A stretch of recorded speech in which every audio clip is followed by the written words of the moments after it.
In the deepest recesses of the human mind lies a hidden power, waiting to be discovered and mastered by those bold enough to seek it. Welcome to an enthralling journey into the world of memory and remembrance, guided by the insightful teachings of William Walker Atkinson. Imagine a universe where every memory is a precious gem, each lived experience a golden thread woven into the fabric of your soul.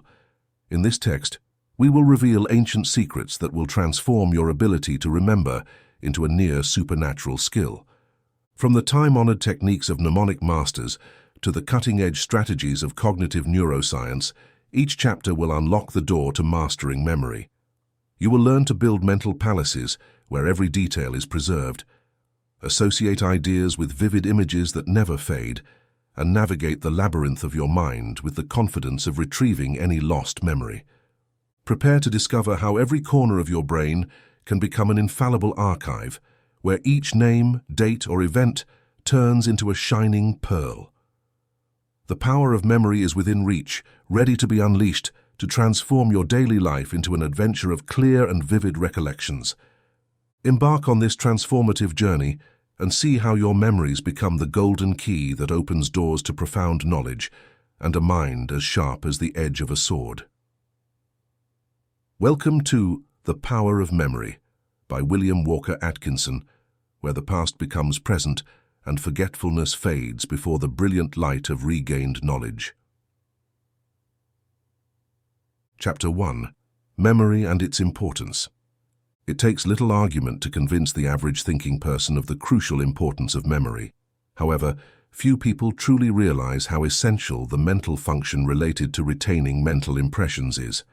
When asked to consider the importance of memory, the first thought that comes to mind is often its utility in daily life affairs, developed and cultivated as opposed to its less advanced forms.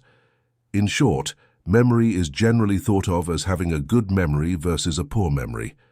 But the term encompasses a much broader and more comprehensive sense than this simple phase. It is true that an individual's success in daily affairs, profession, trade, or any other occupation depends significantly on possessing a good memory.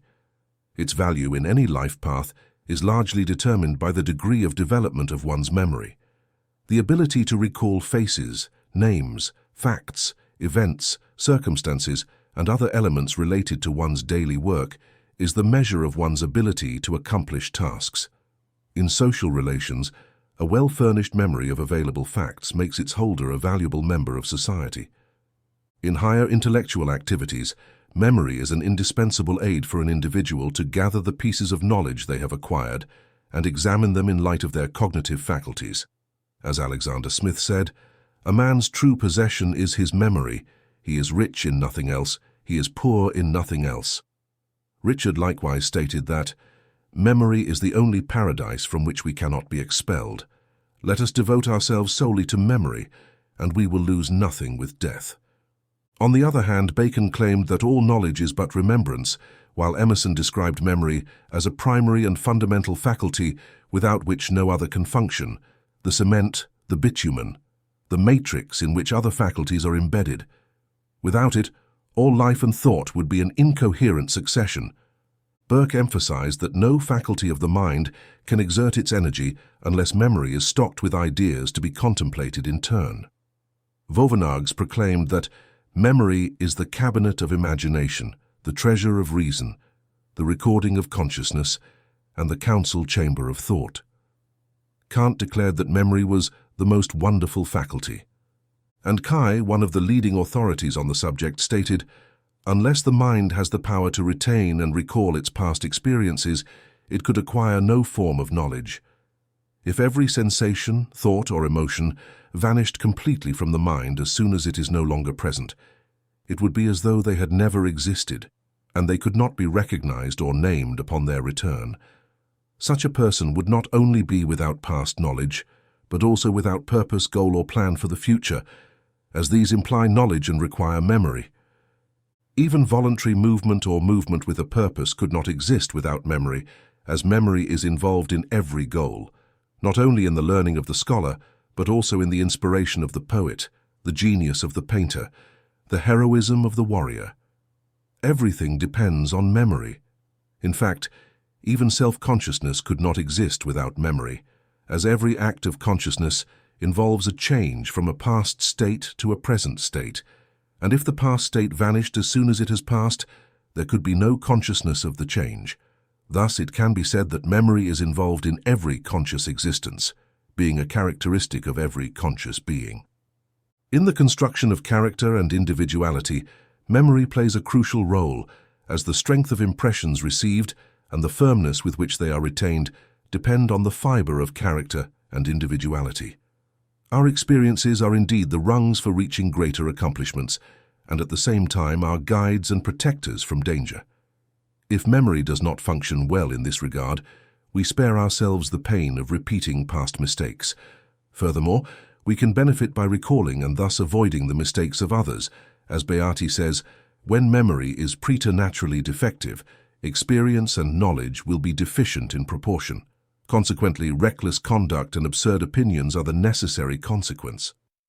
To see an indication of a character that retains a weak grasp on bitter experience or true pleasure and is unable to relive them after the impression of the time is actually to witness an intellectual weakness disguised as a moral one.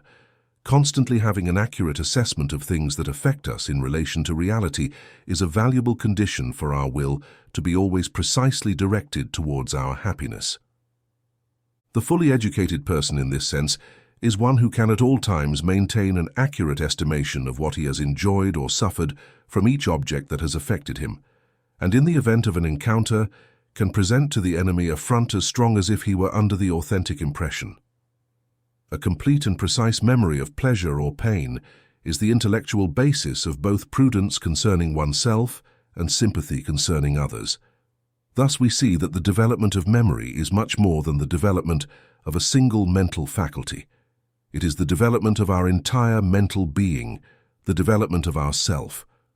For many people, the words memory, remembrance, and recollection have the same meaning. However, there is a significant difference in nuance in the exact meaning of each term. The student of this text should distinguish between these terms, as doing so will better enable them to understand the various points of advice and instruction given. Let us examine these terms. John Locke, in his famous work, An Essay Concerning Human Understanding, clearly established the difference between the meanings of these terms. He says, "Memory is the power to revive in our minds those ideas which, after the impression, have disappeared or been removed from view. When an idea reappears without the operation of the external similar object in the sensorium, it is a recollection. If it is sought by the mind and then found with difficulty and effort and brought back into view, it is a recollection." He adds in his commentary, "Memory is the power to reproduce in the mind previous impressions or perceptions. Recollection and memory are the exercise of this power, the former being involuntary or spontaneous and the latter voluntary. We remember because we cannot avoid it, but we recollect only by a positive effort. The act of recollection, taken in itself, is involuntary.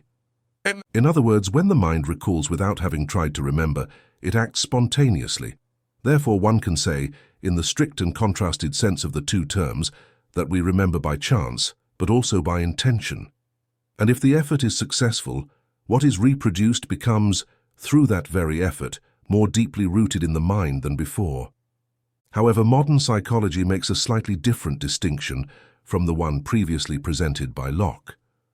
The term memory is used not only in the sense of power to revive, etc., but also in the sense of the mind's activities that tend to receive and store various sensory impressions and ideas conceived by the mind, so that they can be reproduced voluntarily or involuntarily afterward. The distinction between memory and recollection, established by Locke, is considered correct by modern psychology. It has long been accepted that memory, in all its forms, is capable of development, cultivation, training, and intelligent guidance, much like a muscle. This mental faculty can be improved and strengthened. Until a few years ago, all efforts by memory developers were directed towards enhancing that phase of memory known as recuerdo, which Locke defined as an idea sought by the mind and found with pain and effort, then brought to view. New psychology goes well beyond this, while indicating the most advanced and scientific methods for gathering impressions and ideas in memory. It also instructs the student on the use of appropriate methods by which memory can be stored with clear and distinct impressions, which will then naturally and involuntarily flow into the field of consciousness when the mind thinks about the subject or associated line of thought, and which can also be recalled by voluntary effort, with much less energy than under old methods and systems. As we progress through the various stages of the subject, we will see how this idea is implemented in detail. You will see that the first step is to find something to remember, then to imprint that thing clearly and distinctly in the receptive tablets of memory. Next, exercise recuerdo in the direction of extracting stored facts from memory, then acquire scientific methods to remember specific elements of memory that may be needed at any given time. This is the natural method in memory development. Unlike the artificial systems mentioned in another chapter, this is not only about developing memory, but also about developing the mind itself in several of its regions and phases of activity. It is not simply a method for remembering, but also a method for seeing, thinking, and remembering correctly. This method acknowledges the truth of the poet Pope's verse that says, "Memory and reflection, what allies they are, what fine partitions separate feeling from thought." Chapter 2. Cultivating Memory. This book is written with the fundamental intention and idea of pointing out a rational and viable method by which memory can be developed, trained, and cultivated. Many people seem to have the impression that memories are granted by nature to a fixed degree or capacity, and that there is little else to do for them. In short, that memories are born and are not made. But the falsehood of such an idea is demonstrated by the research and experiments of all major authorities, as well as by the results obtained by individuals who have developed and cultivated their own memory through individual effort, without the help of an instructor. However, for all this improvement to be real, it must follow certain natural lines in accordance with well-established psychological laws, rather than following artificial lines and defying psychological principles. The development of memory is very different from mere memorization or the feats of mental preconception, if that term is allowed. As Kay says, memory is capable of infinite improvement. There can be no doubt about that. But regarding the means by which this improvement should be achieved, humanity is still largely ignorant. Dr. Enna Porter says, natural memory as opposed to artificial memory depends on the relations of the senses and the relations of thought. The spontaneous memory of the eye and ear uses the obvious conjunctions of objects that provide space and time, and rational memory uses the higher combinations that the rational faculties overlay on the lower ones. Artificial memory seeks to substitute the natural and necessary relations in which all objects must appear and be arranged with a completely new set of relationships that are purely arbitrary and mechanical, and that have no other interest than to help us remember. As a result, if memory is engaged in the special effort of considering objects under these artificial relations, it will pay less attention to those that have a direct and legitimate interest for it. As Granville says, the flaws in most methods designed and used to improve memory lie in the fact that, although they serve to imprint particular themes in the mind, they do not prepare or attract the memory as a whole.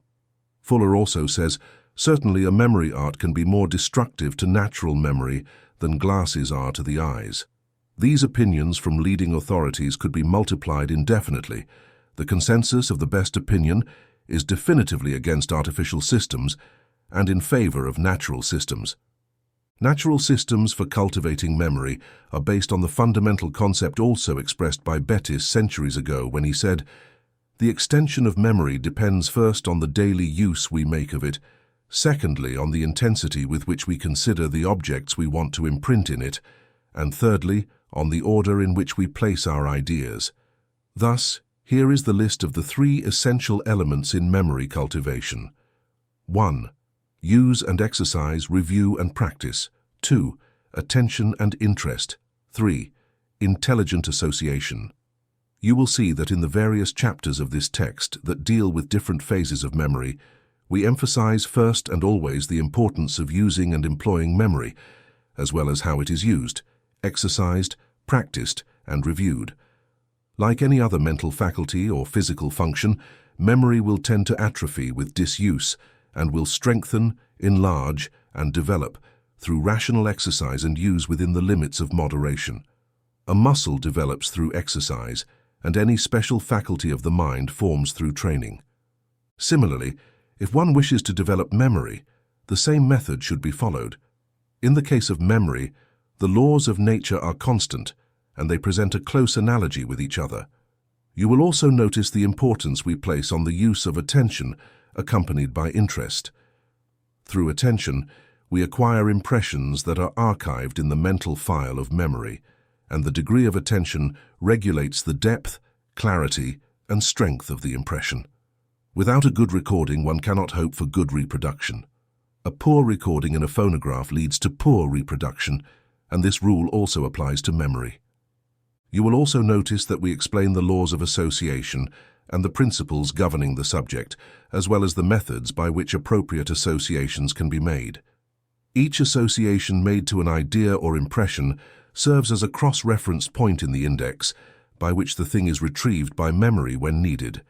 We emphasize that all education depends, for its effectiveness, on this law of association, which is a very important feature in the rational development of memory, while being a loss in artificial systems. Natural associations are cultivated, while artificial ones tend to weaken the mental faculties, especially if used in large quantities. There is no shortcut to memory. Its development depends on practice, according to scientific principles that align with well-established psychological laws. Those who expect a royal road will be disappointed, for there is none. As Halleck says, the student should not be disheartened to find that memory is no exception to this rule, and that through appropriate, methodical, and prolonged exercise, there is neither a royal road nor a shortcut to improving the mind or muscles. A student who follows established psychological rules knows they are taking the shortest path rather than wandering aimlessly. By using these rules, they will progress much faster than those without a compass or a guide. Mnemonics will be of very little use. Improvement comes through ordered steps. Methods that dazzle at first glance never yield solid results. We encourage the student to pay attention to what we have to say. In other chapters of the text on attention and association, it is unnecessary to repeat here the details we mention. The development of attention is a prerequisite for good memory, and a deficiency in this regard signifies a deficiency not only in memory but also in the general domain of mental work. In all branches of new psychology, there is a constant emphasis on cultivating the faculty of attention and concentration.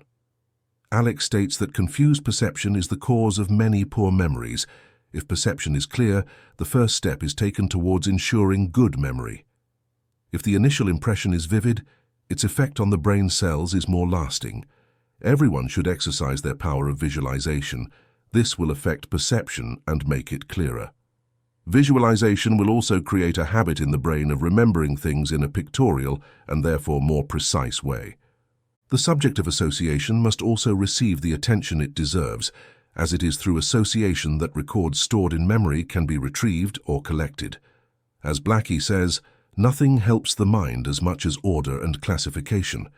There are few classes, but many individuals. To know the class well is to understand what is essential in the character of the individual and what lightens the memory load for retention. And as Alex says regarding association in relation to connection, whenever we can discover a relationship between facts, it is much easier to remember them. The intelligent law of memory can be summarized in these words. Strive to link each new mental acquisition by a thought relationship with an old one. Associate new facts with other facts through relationships of similarity, cause and effect, whole and part, or any logical relationship. And you will find that when you think of one idea, a multitude of related ideas will flood the mind. If we want to prepare a speech or write an article on any subject, we will be advised, in the relevant illustrations, of the person whose memory is simply with you. You will wonder how these ideas come to us in their study for memory development, according to the lines established in this text. You have read the first chapter and are well informed about the importance of memory for the individual and the major role it plays in all mental work. Now listen carefully to the third chapter and familiarize yourself with the possibilities of cultivating memory to a high degree, as demonstrated by the extreme cases of development reported there. Next, study the chapter on memory systems and understand that the only true method is the natural method, which requires work, patience, and practice. Then, decide to follow this plan as far as it takes you. Next, familiarize yourself with the secret of memory, the subconscious region of the mind where memory records are stored, organized, and indexed, and where the small mental workers diligently operate. This will give you the key to the method. Then study the 2 chapters on attention and association respectively, and get acquainted with these important principles. Next, study the chapter on the phases of memory, and take a mental inventory of yourself to determine in which phase of memory you are strongest, and where you need to develop further. Then, listen to the 2 chapters on training the eye and the ear respectively. You need this instruction. Next, listen to the various chapters on training special phases of memory, whether you need them or not, as you might find something important. Then, listen to the final chapter, which will provide some general advice and closing instructions. Afterward, go back to the chapters dealing with specific phases of memory and choose the one you have decided to develop, studying the details of the instruction carefully until you know each point thoroughly. Finally, the most important of all, get to work. The rest depends on a lot of practice and trials. Return to the chapters from time to time to refresh your mind about the details. Re-listen to each chapter at regular intervals. Absorb the text in every sense of the term by immersing yourself in its content. In Chapter 3, on famous memory cases, in order to help the student appreciate the wonderful extent of possible memory development, we have deemed it appropriate to mention a series of famous past and present cases. In doing so, we do not seek to present them as worthy of imitation, as they are exceptional and not necessary in daily life. We mention them simply to show how far development can go in this direction. In India, in the past, sacred texts were memorized and transmitted from teacher to student for centuries. Even today, it is not uncommon for a student to recite word for word a voluminous religious work equivalent to the New Testament. Max Muller claims that the entire text and glossary of Panini's Sanskrit grammar, which is as extensive as the entire Bible, was transmitted orally for several centuries before being written down. Nowadays, there are Brahmins who have memorized and can recite at will the entire collection of religious poems known as the Mahabharata, consisting of over 300,000 verses. Lelat reports observing the same among the Algonquin Indians, whose sagas or mythical legends are endless and yet recited word for word with precision. In England, there is a story about a 90-year-old lady whose memory was miraculous, and her friends related extraordinary stories about her. She attributed this to the fact that, as a young person, she had learned one Bible verse each day and constantly reviewed it. As her memory improved, she learned more verses, so that in the end, she could recite from memory any verse or chapter from the entire scripture. It is said that Mithridates, the ancient warrior king, knew the names of all the soldiers in his vast army and spoke 22 languages fluently. Pliny recounts that Charmides could recite all the content of each book in his extensive library. Hortensius, the Roman orator, possessed a remarkable memory that allowed him to retain and recall the exact words of his opponent's argument without taking any notes.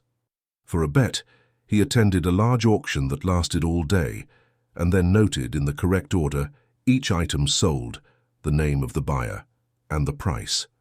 It is said that Seneca acquired the ability to memorize several thousand proper names and recite them in the order in which they were given to him, as well as to recite them in reverse with successful accuracy.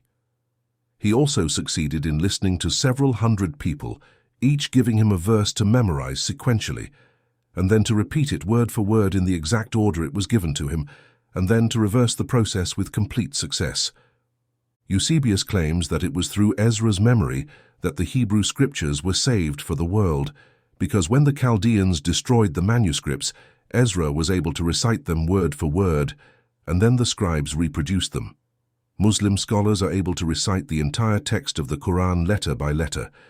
Scaliger recited the whole of the Iliad and the Odyssey in a few weeks. It is said that Ben Jonson could repeat all his works from memory with great ease.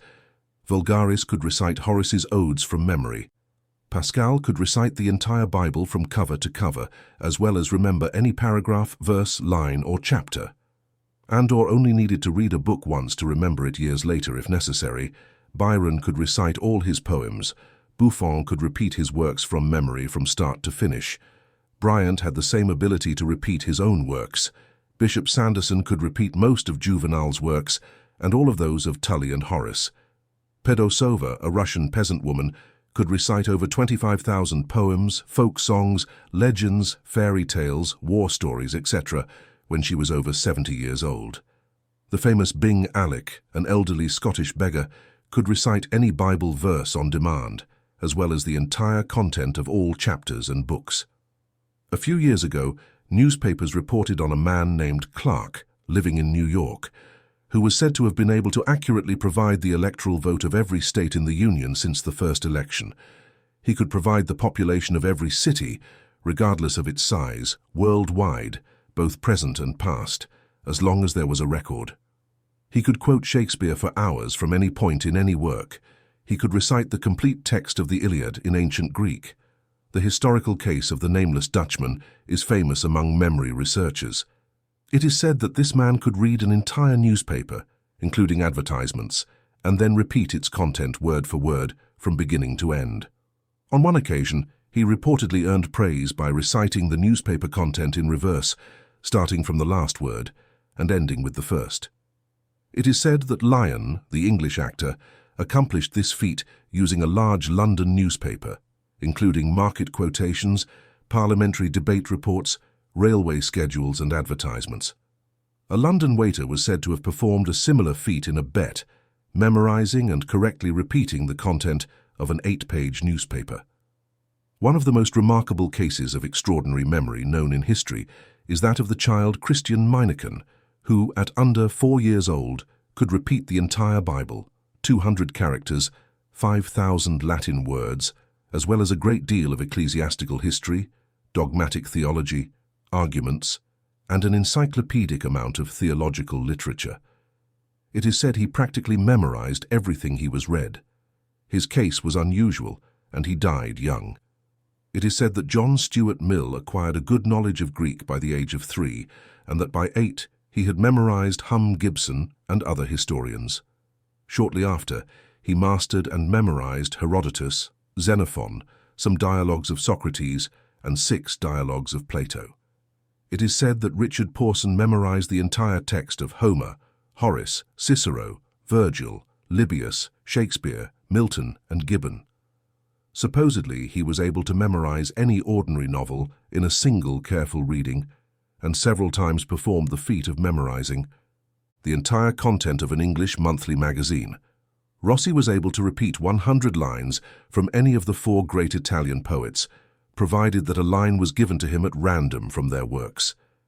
His 100 lines followed immediately after the given line. Of course, this feat required memorizing the complete works of these poets and the ability to continue the repetition from any point, this last feature being as remarkable as the first. There have been cases of individuals capable of repeating word for word books they had set in type. Professor Lawson could teach his courses on the scriptures without referring to the book. He claimed that if all existing Bibles were destroyed, he could reconstruct the entire book from memory. It is said that Reverend Thomas Fuller could walk along a long street in London, reading the names on the signs on both sides, and then recall them in the order he had seen them, and then in reverse order. Many cases are recorded of individuals who have memorized the words of all the known languages of civilization, as well as a large number of dialects, languages of primitive peoples, and so on. He had memorized the entire Bible, as well as Homer, Horace, and Virgil. Nevlun, the historian, once worked in a government office where the records were destroyed. He restored the entire content of the register book he had written through his memory.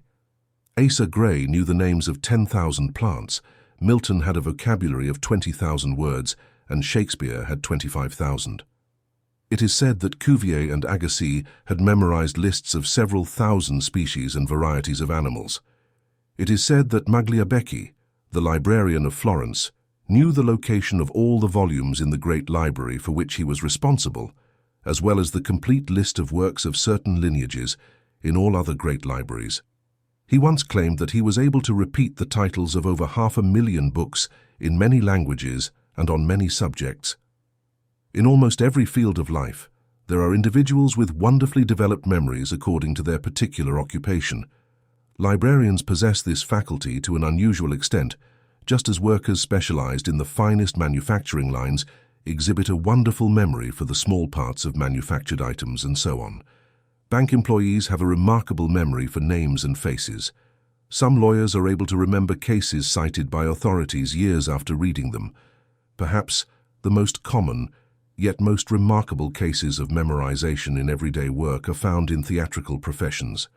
In some cases, members of theater companies in rehearsal must not only be able to repeat the lines of the play they are presenting at that moment, but also those they are rehearsing for the following week, or even the second week. In repertory companies, actors must be perfect in a dozen or more plays, feats undoubtedly marvelous. Yet, it is so common that it is overlooked in some of the famous cases. The degree of memory manifested is individually abnormal, but in most cases, it can be seen that the result is achieved solely through the use of natural methods and persistent practice. Extraordinary memories can be acquired by anyone who dedicates patience, time, and effort to the task, a fact generally acknowledged by all students of the subject. It is not a gift, but something that must be earned through effort and work, following scientific principles. Chapter 4. Memory Systems. The theme of memory development is by no means new. For at least 2,000 years, it has been the subject of much thought.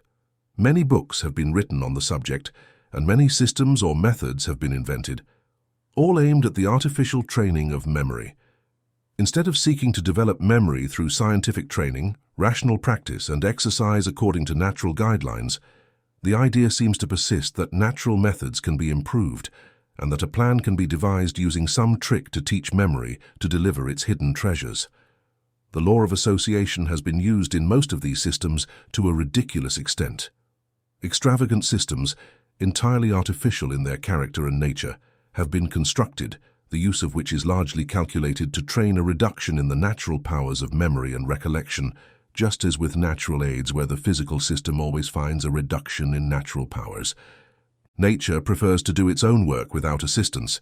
It can be trained, guided, directed, and channeled, but it insists on doing the work itself or abandoning the task.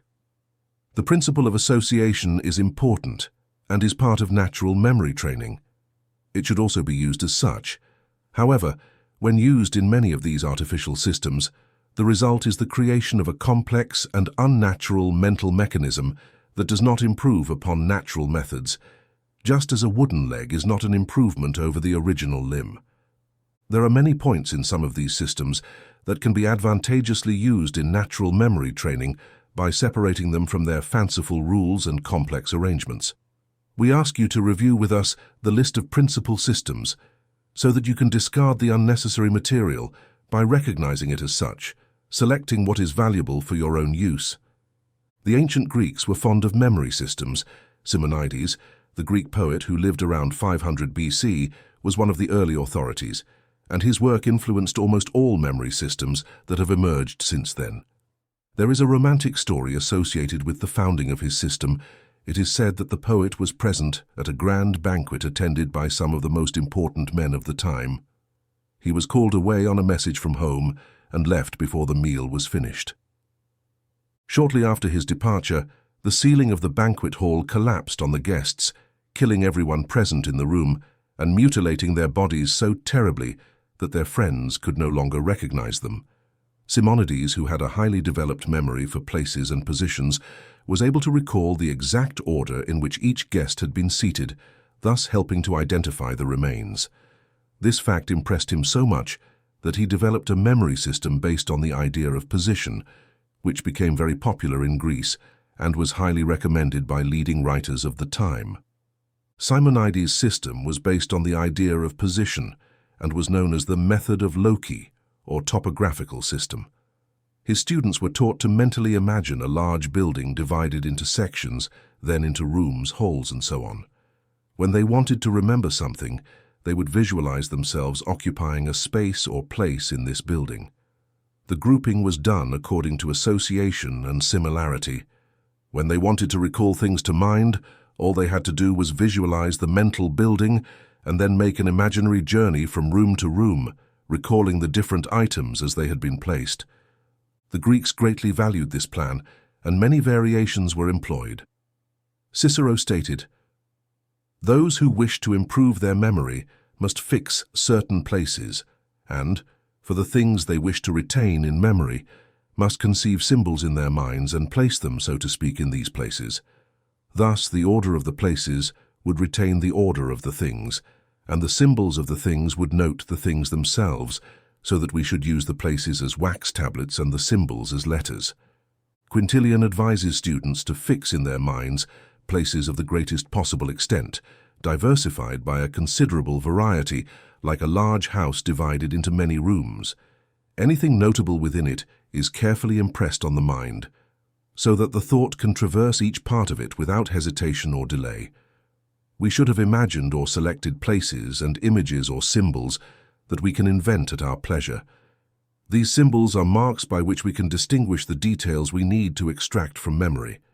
Many modern systems have been built upon Simonides' method, and in some cases, students have been charged heavily for the secret. The following scheme provided by Kai reveals the secret of many high-priced systems of this type. Select a number of rooms and mentally divide the walls and floor of each into 9 equal parts or squares. 3 are placed in a line on the front wall, which is opposite the entrance of the first room. Units are on the right wall, tens on the left wall, and hundreds on the floor. The numbers 10, 20, 30, and 40 are placed respectively on the ceiling above their respective walls, while the number 50 occupies the center of the room.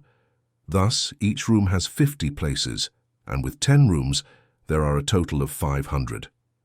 Once this is clear in the mind so that the position of each place or number can be recalled easily and immediately, it is necessary to associate each item with a familiar object or symbol. Thus, the object suggested for that location can be instantly recalled when that place is remembered, and its associated object can immediately come to mind. Once this is done, the objects can be reviewed in any order, from beginning to end or from end to beginning, or the position of any particular object can be immediately provided. All that is necessary is to associate the ideas we need to remember with the objects at the different locations so that they are easily memorized and can be reviewed in any order. In this way, it is possible to learn to repeat several hundred unrelated words or ideas in any order after hearing them only once. We do not find it necessary to discuss in detail the fact that this system is artificial and very cumbersome, although the idea of position can be used with some advantage to group multiple facts, ideas, or words in memory. However, the idea of using a process such as described in everyday affairs is ridiculous, and any system based on it is valuable only as a curiosity or a mental acrobatic feat. The underlying idea of many other systems and secret methods is similar to the one previously described about contiguity, where words are linked by fanciful chains. Painagel describes this underlying idea or principle as follows: the recall of ideas is facilitated by the association of one idea in relation to another, and as we have experienced, anything ridiculous is designed to make a strong impression on the mind. Thus, the more ridiculous the association, the better it is. Systems based on this idea can be used to repeat a long chain of unrelated words and similar things, but they have little practical value despite the high prices charged for them. They simply serve as curiosities or methods for performing tricks to amuse friends. Dr. Koch, a German professor, established this in the mid-19th century. This latest school of memory training has served as the basis for many teachers of high-priced secret systems or methods since then. The previous description by Painagel provides the key to the principle used. The function of this principle is achieved by using intermediaries or correlations, as they are called. For example, the words chimney and leaf are arranged as follows: chimney, smoke, wood, tree, leaf. There are also systems or methods based on the old principle of the numerical alphabet, where one is taught to remember dates by associating them with letters or words. For example, one of the instructors in this category of systems wanted his students to remember the year 1480 with the phrase "big rat," where the capital letters represent the digits of the date. The commentary is superfluous. The student will find that almost all secret systems or methods offered for sale as courses, often at a very high price, are nothing more than variations, improvements, or combinations of the three forms of artificial methods previously mentioned. New changes are constantly being introduced into these old schemes. New melodies are played on the same old instruments. New bells ring on the same old carillons, and the result is always the same in these cases: disappointment and dissatisfaction. There are a few natural systems on the market, almost all containing information and instructions that justify their selling price. As for the others, judge them after purchasing if you wish. Regarding these artificial and fanciful systems, Kai states that all systems of this type aimed at improving memory belong to what we consider the first or lowest form of memory.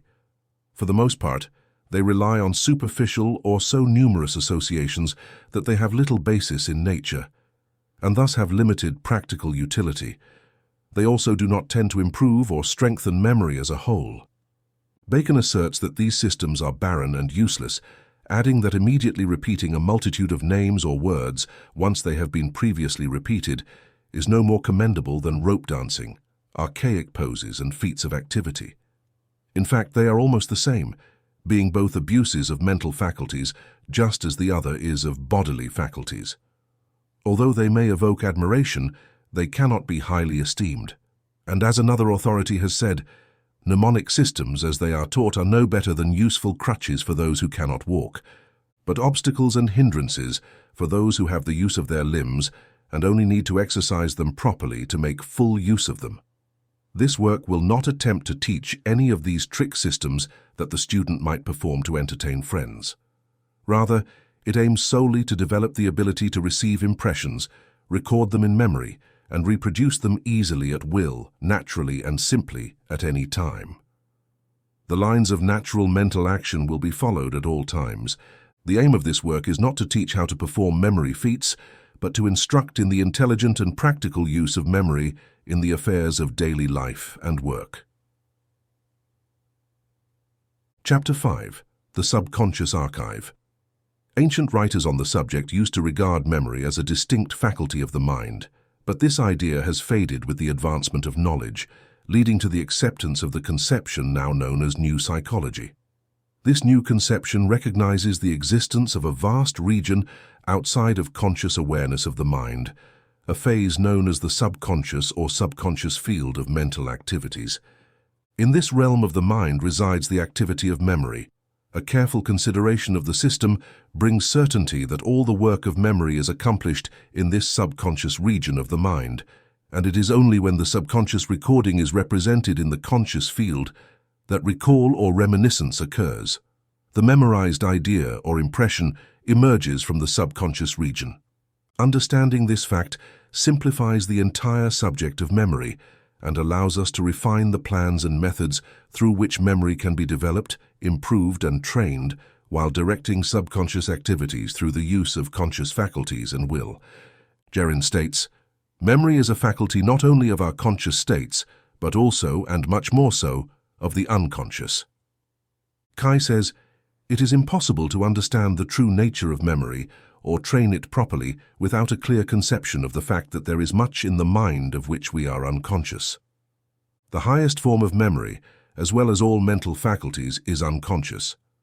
When what we wish to remember comes to us spontaneously, without any effort of conscious thought or search, it often happens that we cannot recall something that was previously in our mind by any conscious effort of will. But if we turn our attention to something else and wait for a moment, the desired information spontaneously emerges when we are not consciously thinking of it." Carpenter says that there is a mechanism operating below consciousness, which, once set in motion, works by itself and is more likely to produce the desired result when the conscious activity of the mind is directed in a completely different direction. This subconscious region of the mind is the vast archive that records everything we have experienced, thought, or known. All the most respected authorities today agree that there is no absolute forgetting, even of the smallest impression, although we may be unable to recall it due to its weakness or lack of associated indexing. It is argued that everything is preserved in this subconscious index archive if only we can find its place. Kai similarly states, "We believe that any impression or thought that has once been before consciousness always remains imprinted in the mind. It may not reappear in consciousness, but it certainly remains in this vast ultramontane region of the mind, unconsciously shaping our subsequent thoughts, associations, and actions." We are only conscious of a small part of what exists in the mind. There are always many things that we know are present in the mind unconsciously, so they must be stored somewhere. We may be able to consciously recall them when we wish, but at other times the mind may be unaware of their existence.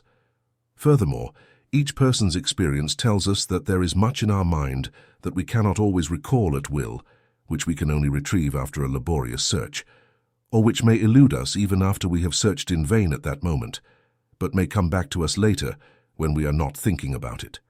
Similarly, many things that we might never be able to recall, or that would not come to mind in ordinary circumstances, we might remember having had in mind when others mention them.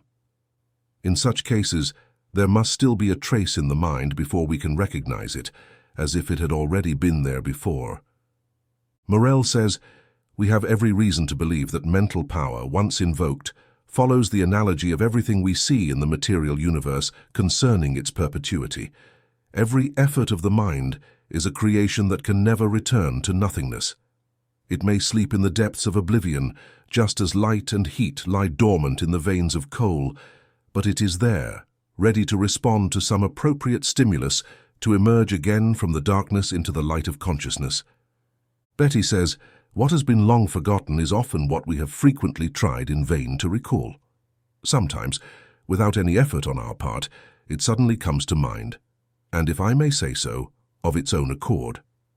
Hamilton says, "The mind often contains entire systems of knowledge which, although they may have faded into absolute oblivion in our normal state, can shine in a vivid consciousness in certain abnormal states such as madness, delirium, somnambulism, catalepsy, among others. For example, there are cases where the extinguished memory of entire languages has been suddenly restored."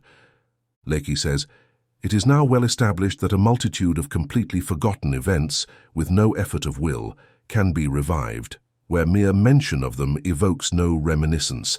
They can be, so to speak, embedded in memory, and reproduced with vivid intensity under certain physical conditions." As evidence of the above, authorities cite numerous cases recorded in scientific archives. They report the well-known case of an old woman who could neither read nor write, but when delirious from fever, recited tirelessly and with clear articulation and precise interpretation long passages in Latin, Greek, and Hebrew. Her delirious ramblings were stenographed and caused much astonishment until it was later discovered that she had been employed as a servant in the home of a clergyman who used to read aloud his favorite classical and religious authors in his study. These passages were marked in his books, corresponding to the notes taken from the girl's delirium.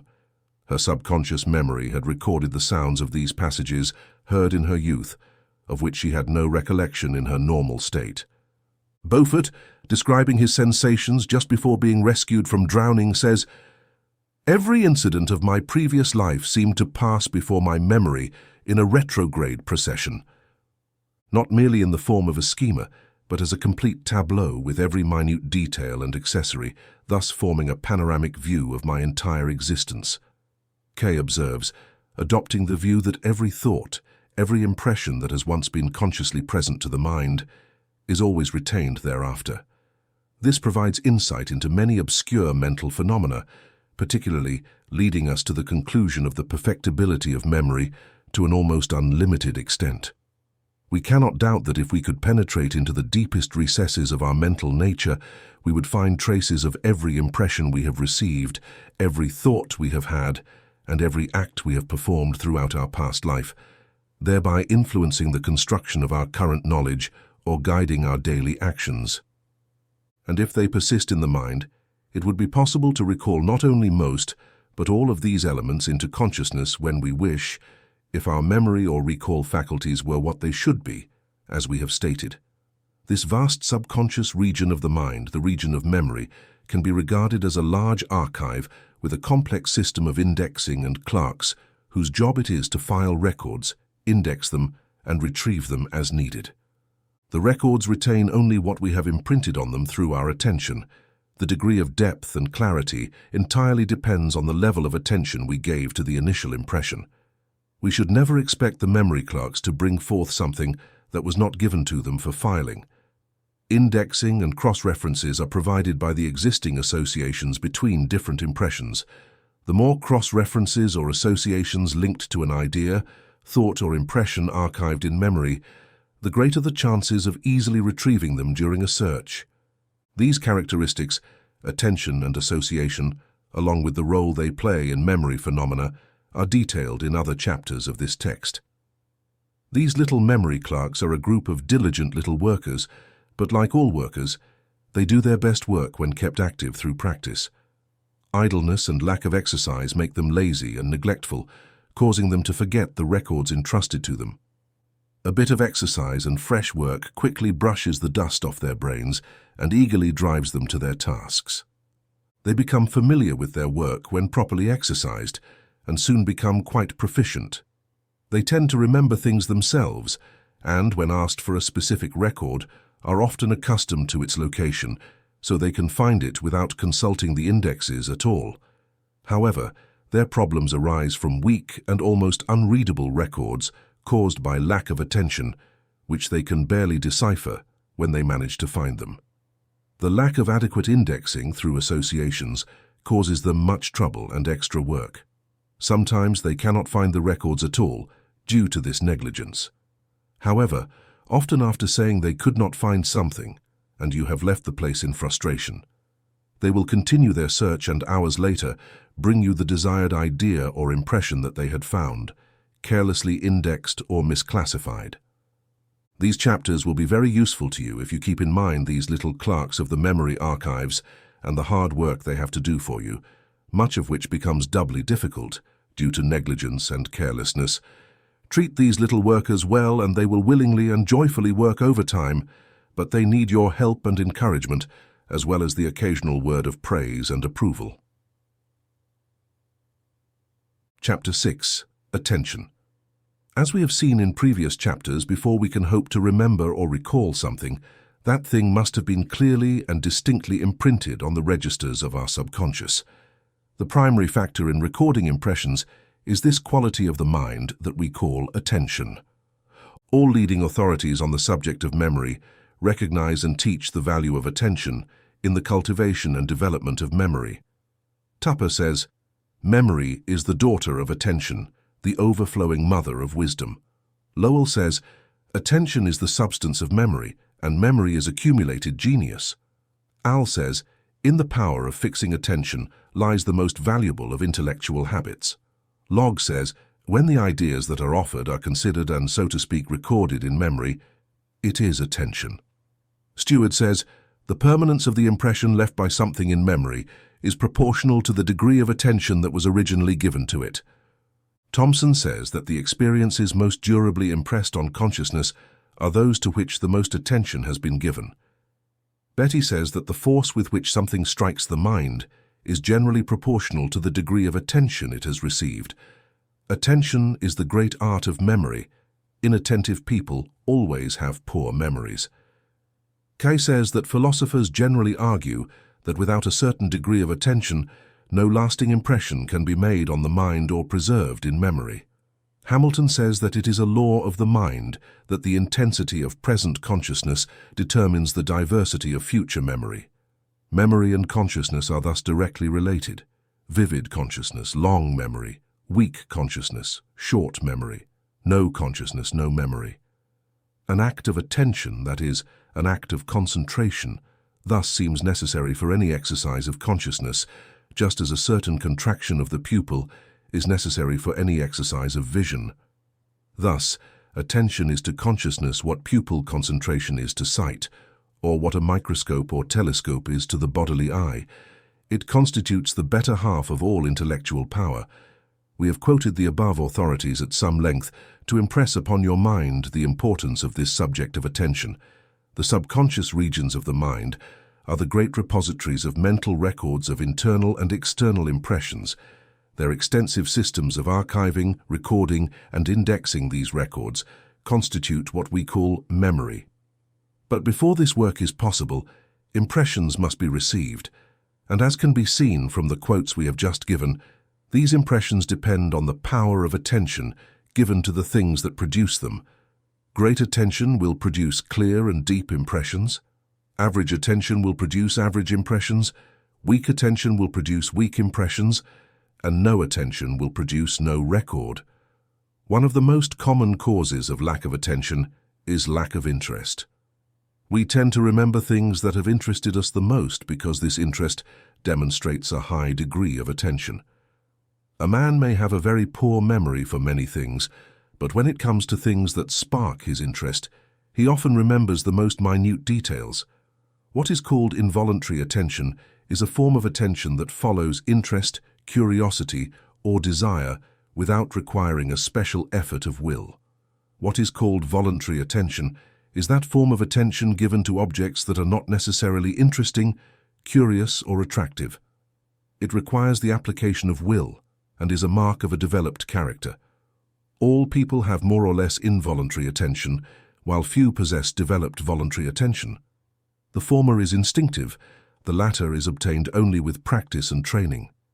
But it is important to remember this point. Interest can be developed by the attention given and maintained on an object. Things that initially lack sufficient interest to attract involuntary attention can develop secondary interest if voluntary attention is applied and sustained on them, as Alex mentioned.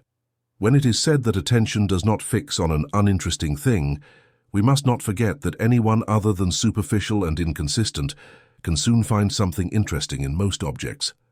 Here, cultivated minds show their particular superiority, as the attention they are capable of bringing often ends up finding a pearl in the seemingly least interesting shell. When an object necessarily loses interest from one perspective, these minds discover new attributes in it. The essence of genius is to present an old thing in a new light, whether it is a force of nature or an aspect of humanity. It is very difficult to teach someone to cultivate attention, as it largely depends on the use of will, faithful practice, and persistent application. The first requirement is the determination to use the will. You must reason with yourself until you are convinced that it is necessary and desirable to acquire the art of voluntary attention. You must convince yourself beyond any reasonable doubt. This is the first step, and it is more difficult than it seems at first glance. The main difficulty lies in the fact that it requires active and serious thinking, and most people are too lazy to engage in such mental effort. Once this first step is mastered, you need to induce a strong and ardent desire to acquire the art of voluntary attention.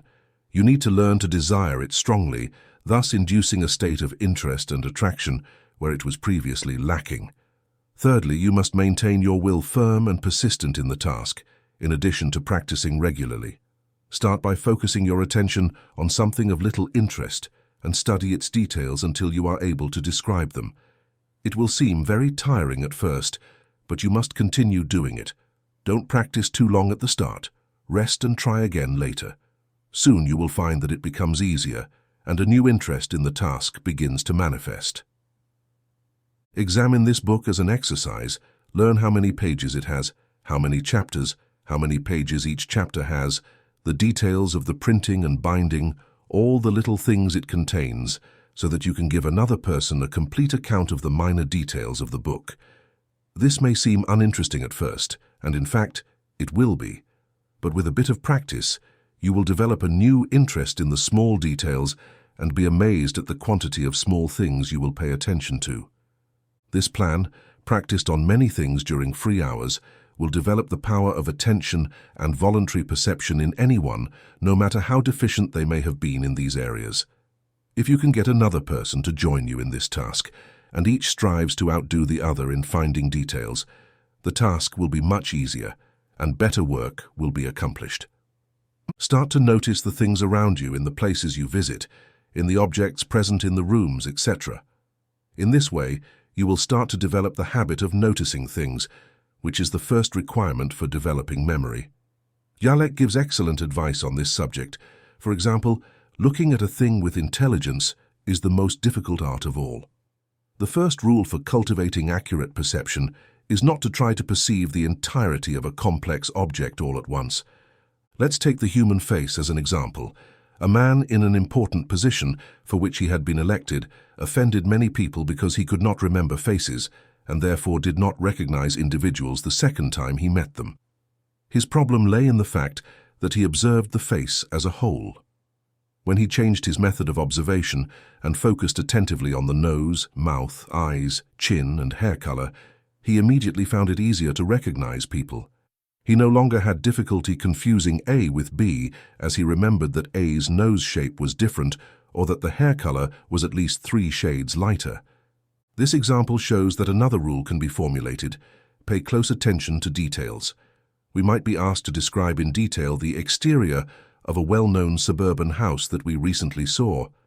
If asked, we could give a general response by indicating the size and color of the house, as well as an idea of the material used for the exterior construction. But if asked to be specific about the shape of the door, the porch, the roof, the chimneys, and the windows, whether the windows are smooth or circular, whether they have cornices, or if the ornaments around them are made of the same material as the rest of the house, an acquaintance who cannot see the house would definitely want to know the angles of the roof and the arrangement of the windows in relation to these. If we cannot answer these questions accurately, we are merely attempting to impress our friends by saying, "We have seen the house." Seeing an object merely as an indistinguishable mass of something in a specific place is no more than what a donkey does while trotting. There are 3 general rules that can be given to achieve voluntary attention, and thus truly see things instead of merely looking at them. The first is to take an interest in the object. The second is to look at it as if you were taking notes to be able to repeat the details to a friend, which forces you to take notes. The third is to give a mental command to your subconscious, to take note of what you are looking at. Tell it, "Take note of this and remember it for me." This particular art, which can be acquired with a bit of practice, will come to you suddenly after a few attempts.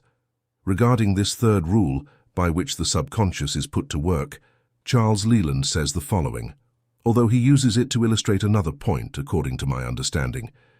It is a kind of impulse or projection of the will into the following work. I can illustrate this with a curious fact from physics. If you want to make a bell ring to produce the loudest sound possible, you would probably pull it back as far as possible and then release it. But if, at the moment of release, you give it a slight tap with your finger, it would actually double the sound. Similarly, to shoot an arrow as far as possible, it is not enough to draw the bow to the maximum. At the moment of drawing the bow, giving it a slight additional push, even if the effort is insignificant, will make the arrow fly almost as far as it would have without it. Or again, as is well known, by swinging a very sharp blade, you make the draw cut. As if the strike or cut with an axe also added a slight simultaneous traction, one could cut a silk handkerchief or a sheep. The subconscious command is the bell's ring, the impulse in the bow, and drawing the sword is the deliberate yet quick action of the mind, when before sending the thought, we command the mind to respond. Therefore, it is more than just thinking about what we are going to do. It is the order according to which the being must execute a task before wishing it. Finally, and above all, remember that before you can recall or remember, you must first perceive, and perception is only possible through attention, which corresponds in degree to the latter. That is why it has been said that the great art of memory is attention. Chapter 7. Association. In the previous chapters, we saw that something must be clearly impressed upon the mind in order to be recalled in the first place, and to obtain a clear impression, there must be a manifestation of attention thus far in the recording of impressions. However, when it comes to remembering or recalling impressions, we encounter another important law of memory, the law of association. Association plays a role similar to that of cross-referencing in a book, library, or other system, where the goal is to easily retrieve something that has been archived or contained in some way, within a collection of similar things. As Kai states, for something in memory to be recalled back into consciousness, it must be considered in connection or association with one or more ideas, and generally speaking, the more it is associated with other things, the more likely it is to be recalled. Both processes are involved. In every act of memory, there must first be an impression, then an association. If a clear impression is not formed, what is recalled will be indistinct and inaccurate, and unless it is associated with something else in the mind, it cannot be recalled. If we assume an idea exists in the mind by itself, without connection to any other idea, its recall would be impossible. All the best authorities recognize and teach the importance of this law of association in relation to memory. It is said that parallel to the effect of attention, there is the notable influence exerted on memory by association. Carpenter states that the power of recording in memory mainly depends on the degree of attention we give to the idea to be recalled, while the power of reproduction also entirely depends on the nature of the associations by which the new idea has been linked to other previously recorded ideas. Ribot states that the most fundamental law governing psychological phenomena is the law of association, which, in its general character, is comparable to the law of attraction in the physical world. James says that just as the law of gravitation is to astronomy, and the elementary properties of tissues are to physiology, the association of ideas is equivalent to psychology. Stewart states that the connection between memory and the association of ideas is so surprising that some have assumed that the entire phenomenon might be resolved into this principle. The association of ideas connects our various thoughts with each other in order to present them to the mind in a certain order, but it presupposes the existence of these thoughts in the mind. That is, it presupposes a faculty for retaining the knowledge we acquire otherwise. It is evident that without the principle of association, the ability to retain our thoughts and recognize them when they come to us would have been of little use, as the most important items of our knowledge might have remained latent in the mind, even when they were immediately applicable. The association of ideas is based on two well-known principles: 1. The law of continuity, and 2. The law of similarity. Association by continuity is the form of association by which an idea is linked, connected, or associated with the sensation, thought, or idea that immediately precedes it and the one that directly follows it. Each idea or thought is a link in a great chain of thought that is connected to the previous link and the one that follows. Association by similarity is the form of association by which an idea, thought, or sensation is linked, connected, or associated with ideas, thoughts, or sensations of a similar type that have occurred before or after. The first form of association is the relation of sequence, the second is the relation of type. Association by continuity is the great law of both thought and memory. As Kai says, the great law of mental association is that of continuity, by which sensations and ideas that have been in the mind together or in close succession tend to join or cohere in such a way as to recall each other. Consequently, the connection that naturally persists between a sensation or idea in the mind and the one that immediately preceded or followed it is of the strongest and most intimate nature. The two, strictly speaking, are but one, forming a complete thought. As Taine says, to speak with precision, there is no isolated or separate sensation. A sensation is a state that starts with a continuation of previous sensations and ends by blending into those that follow. It is through arbitrary separation and linguistic convenience that we separate them as we do. Its beginning is the end of another, and its end is the beginning of another. As Ribot says, when we read or hear a sentence, for example at the beginning of the fifth word, there is still something left of the fourth. Association by contiguity can be divided into two subclasses: continuity in time and continuity in space. In continuity in time, the tendency of memory to recall impressions in the same order they were received is manifested. The first impression suggests the second, and the second suggests the third, and so on. In this way, a child learns to recite the alphabet and an adult learns the successive lines of a poem.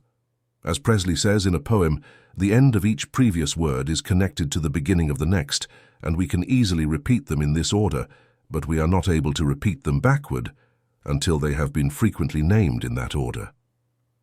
Memory of words, or groups of words, depends on this form of contiguous association.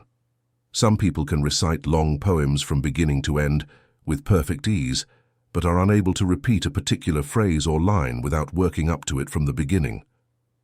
Continuity in space manifests itself in the form of memories or reminiscences by position. Thus, by remembering things related to the position of an object, we are able to recall the object itself. As we saw in a previous chapter, some memory systems are based on this principle. If you remember a house or a room you have been in, you will find that you will recall one object after another, in the order of their relative positions, or continuity in space or position. Starting from the entrance hall, you can travel in memory from room to room, recalling each one with the objects it contains, depending on the degree of attention you originally gave to them.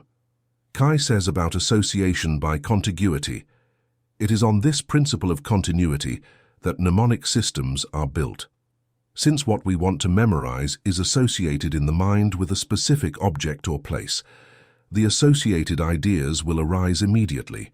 When each word or idea is associated with the one immediately preceding it, it is enough to remember one for the other to come up with it, which makes it easy to memorize long lists of names or extensive passages from books.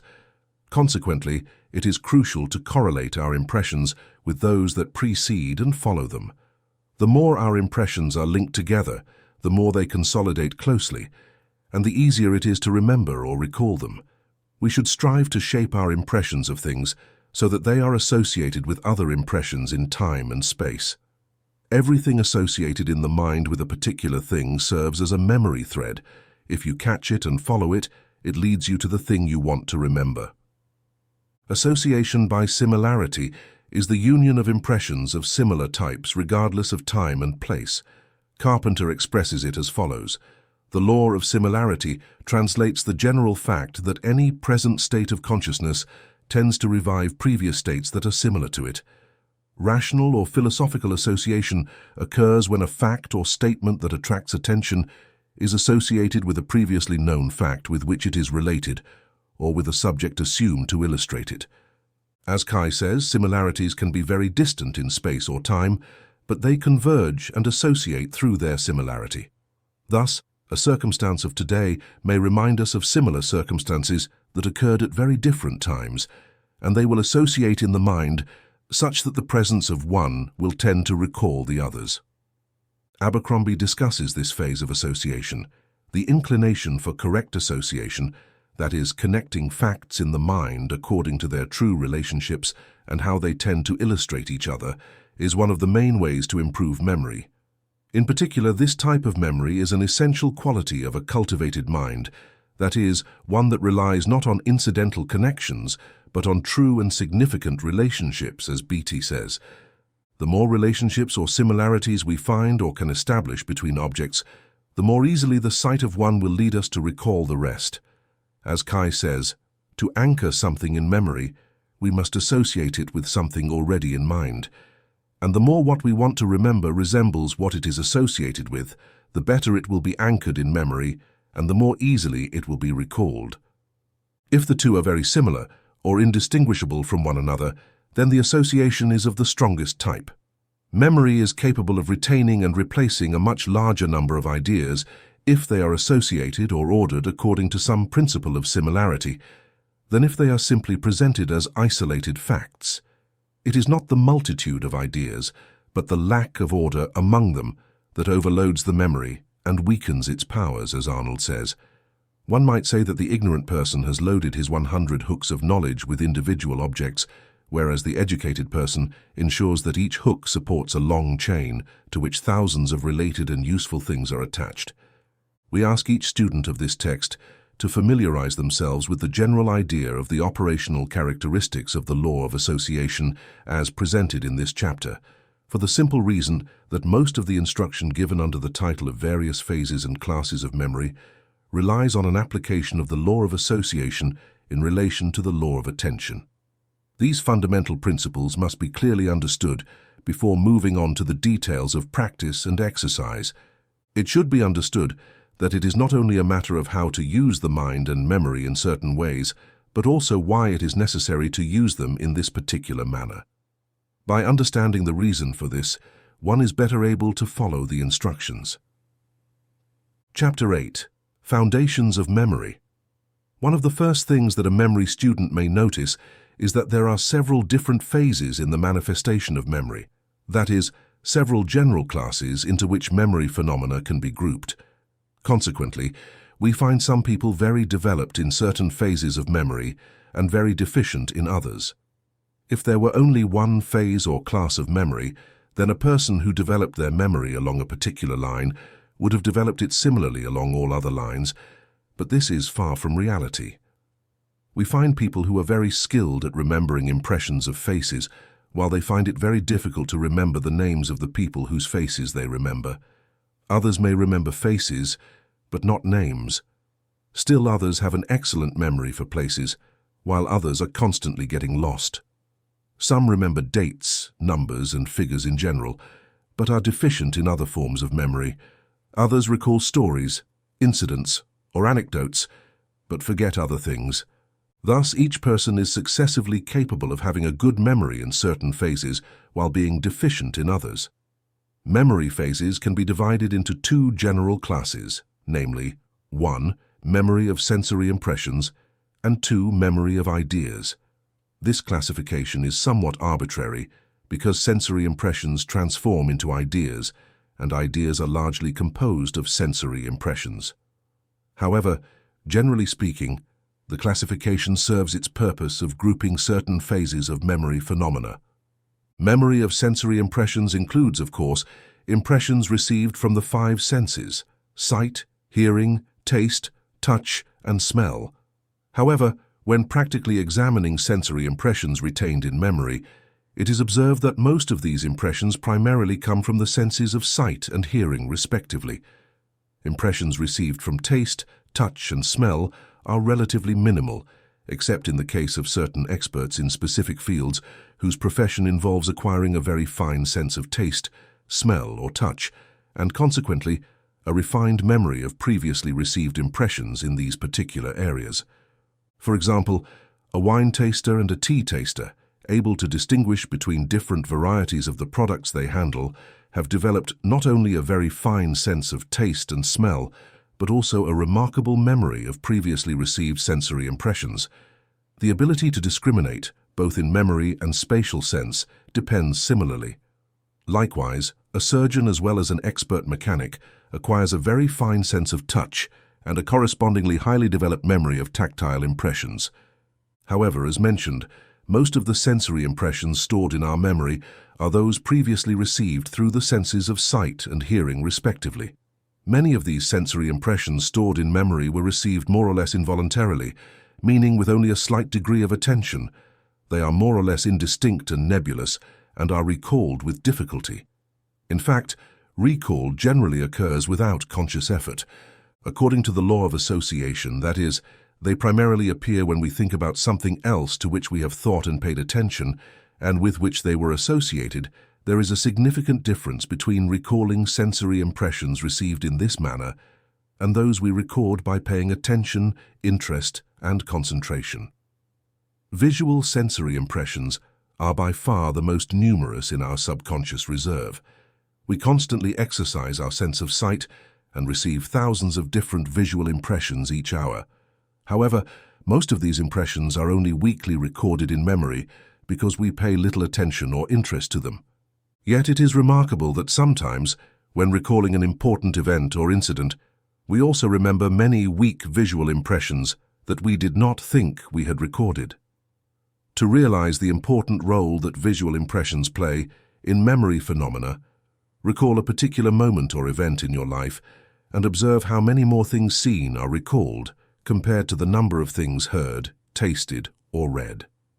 Second in line, however, are the impressions received through the sense of hearing, and consequently, memory stores a large number of auditory impressions. In some cases, visual and auditory impressions converge, as in the case of words where not only the sound, but also the shape of the letters composing the word, or rather the shape of the word itself, are stored together and therefore recalled or remembered much more easily than things for which only a sensory impression is recorded.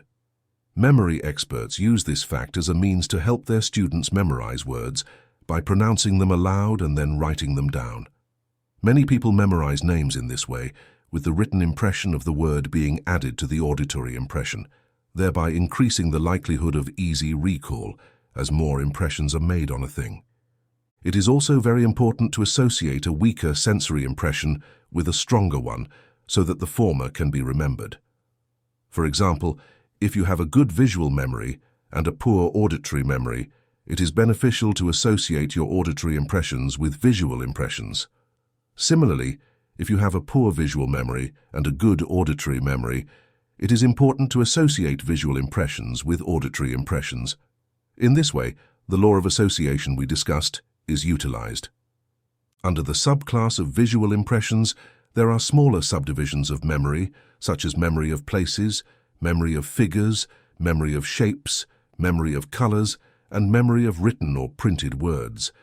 Under the subclass of auditory impressions, there are smaller subdivisions of memory, such as memory of spoken words, memory of names, memory of stories, memory of music, and so forth. We will pay particular attention to these forms of memory in the following chapters. The second general class of memory, memory of ideas, includes memory of facts, events, thoughts, reasoning ideas, etc., and is considered higher on the scale than sensory memory.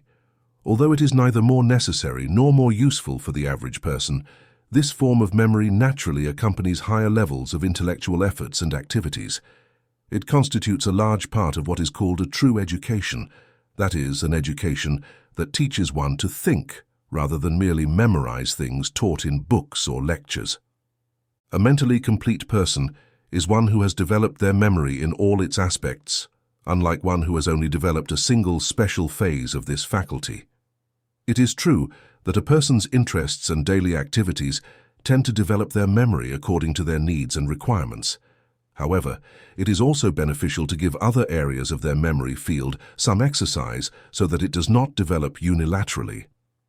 As Jalek said, many people think that memory is primarily related to sight, but we have as many types of memory as we have senses. For sight, a melon is a long green fruit, and this is its least important characteristic. Sight alone gives the poorest idea of the melon. We approach the vine where the fruit grows, and to determine if it is ripe, we tap the skin and judge the sound. We need to remember that a ripe watermelon has a certain resonance when the melon is tapped.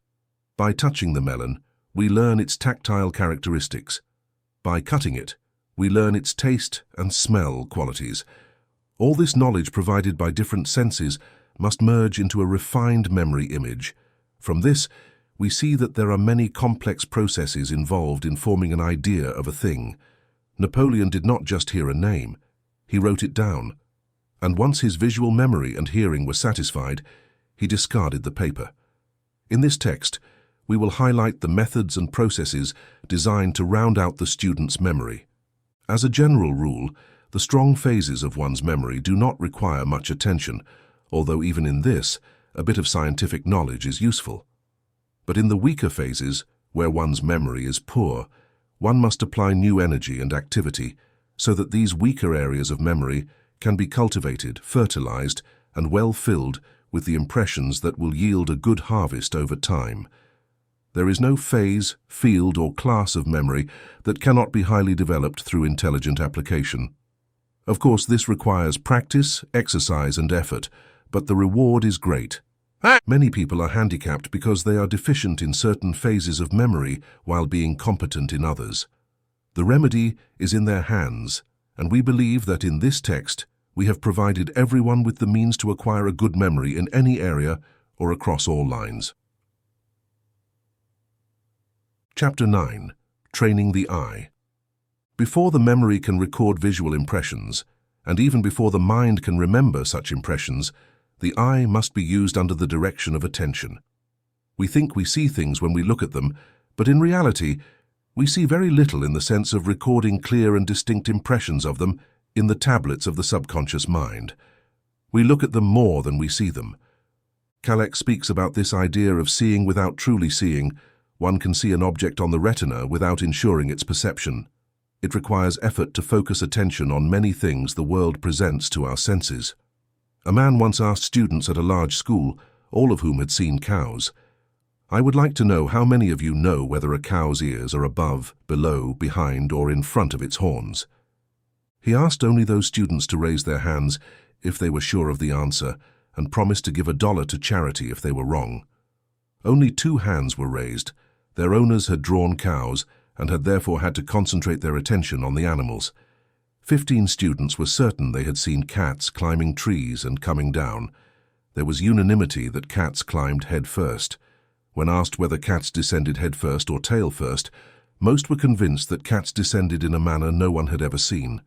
Anyone who had noticed the shape of the claws of any predator could have answered the question without having seen an actual descent.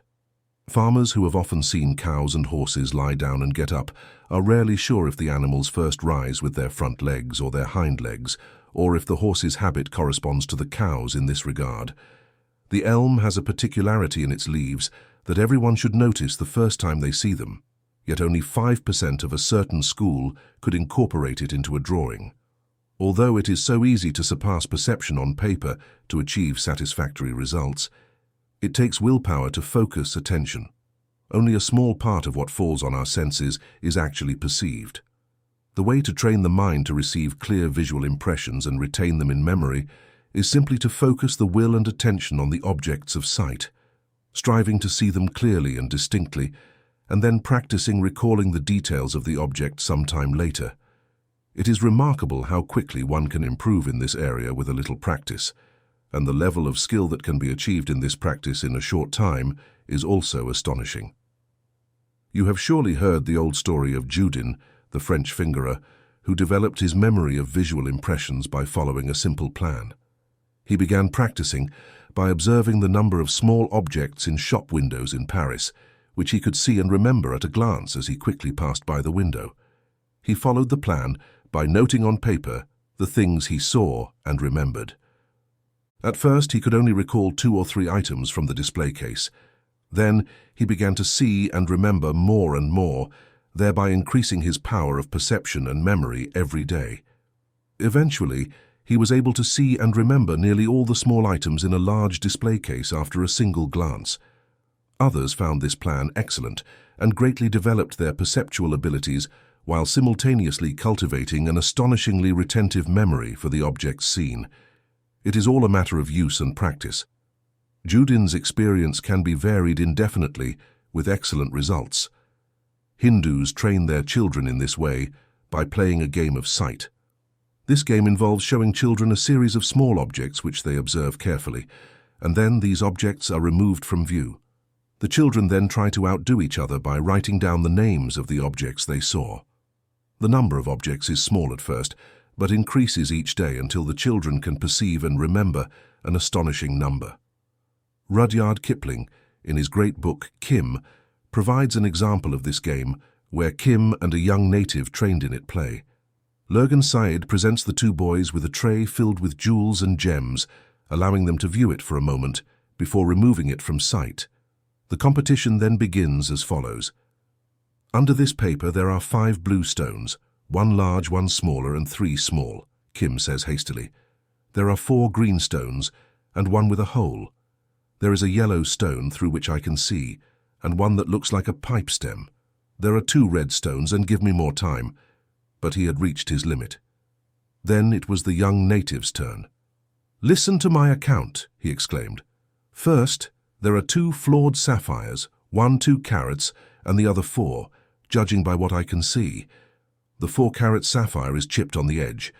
There is a smooth turquoise from Turkestan with green veins, and there are 2 inscriptions, one with the name of God in gold, and the other is cracked, because it comes from an old ring I cannot read now. Now we have the 5 blue stones.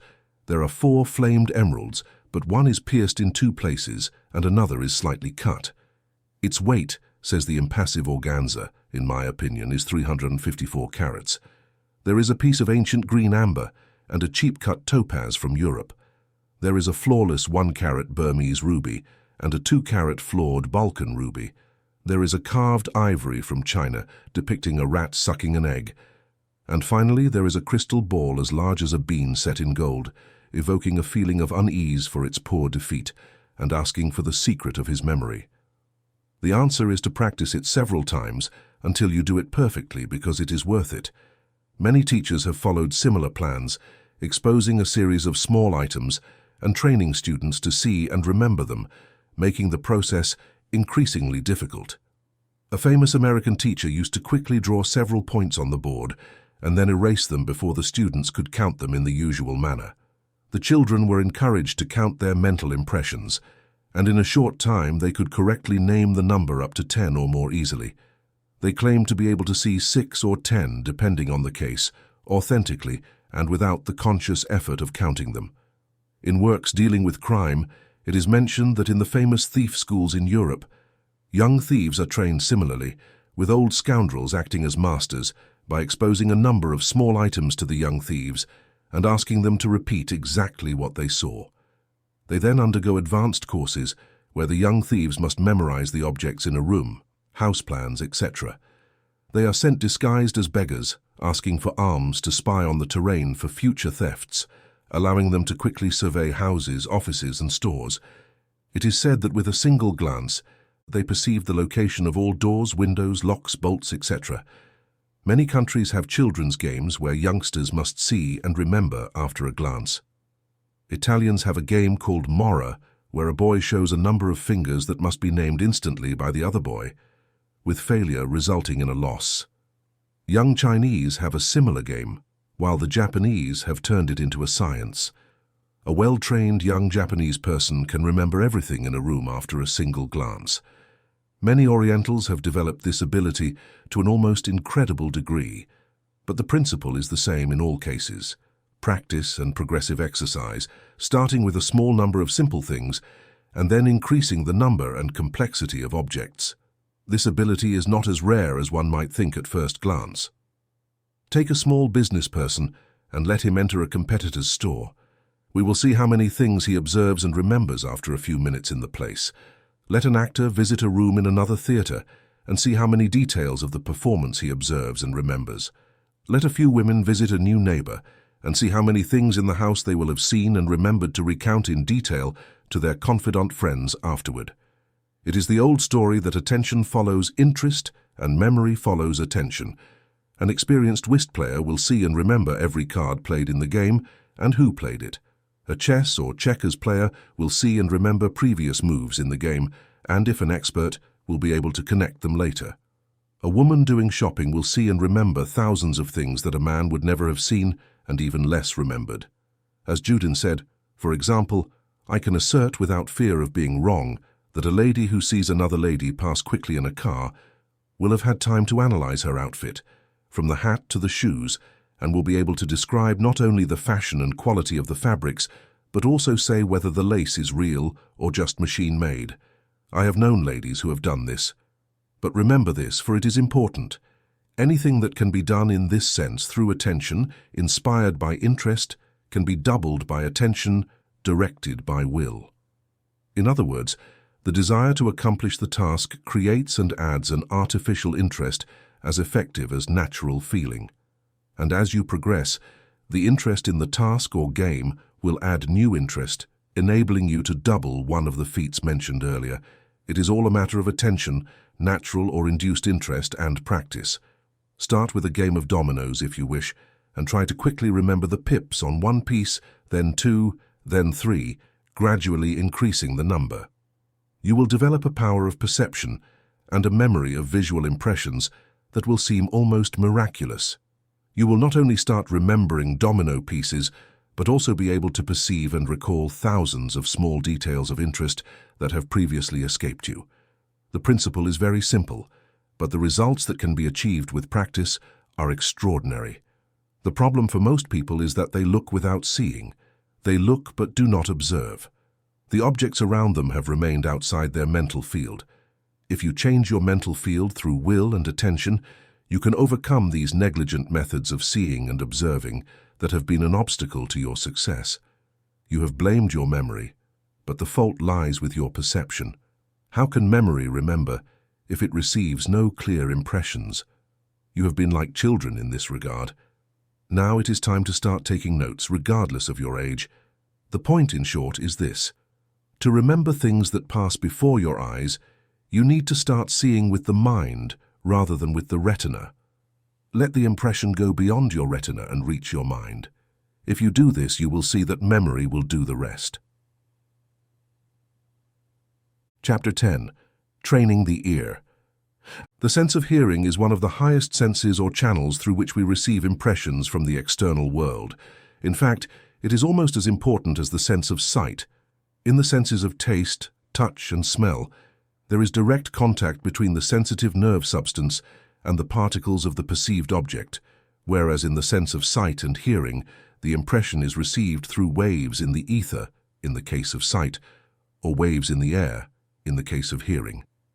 Furthermore, in taste, smell, and touch, the perceived objects come into direct contact with the terminal nerve apparatus, whereas in sight and hearing, the nerves end in delicate and specific sacs containing a fluid, through which the impression is transmitted to the nerve itself. The loss of this fluid destroys the ability to receive impressions and leads to deafness or blindness. As Foster explains, sound waves that fall on the auditory nerve do not produce any effect. It is only when they are transmitted through the endolymph and strike the delicate peripheral epithelial cells of the nerve endings that auditory sensations arise. Just as it is true that it is the mind and not the eye that truly sees, it is also true that it is the mind and not the ear that truly hears. Many sounds reach the ear but are not registered by the mind. We walk through a crowded street, and while the waves of many sounds reach the auditory nerves, the mind only accepts a few sounds, especially once the novelty of the sound has passed. This is a matter of interest and attention in this case, just as it is with hearing. As Jalek points out, if we sit by an open window in the countryside on a summer day, we might have many stimuli knocking at the door of attention. The ticking of a clock, the sound of the wind, the chirping of birds, the quacking of ducks, the barking of dogs, the mooing of cows, the cries of children playing, the rustling of leaves, the songs of birds, the noise of carts, etc. If attention focuses on one of these, it temporarily acquires the importance of a king on the throne of our mental world. Many people complain about not being able to remember sounds or things that come to the mind through the sense of hearing and attribute the problem to a defect in their auditory organs. In doing so, they miss the true cause of the problem, as it is scientifically proven that many of these people have perfectly developed and functioning hearing apparatuses, and their problem arises from a lack of training of the mental faculty of hearing. In other words, the problem lies in their minds and not in their auditory organs. To acquire the ability to hear properly and to correctly remember things heard, the mental faculty of hearing must be exercised, trained, and developed. If you take a number of people with equally perfect hearing apparatuses, you will find that some hear much better than others, and even that some hear certain things better than others. There is a significant difference in the degrees and memory of things heard. As Kai notes, there are great differences among individuals regarding the acuity of this sense, hearing.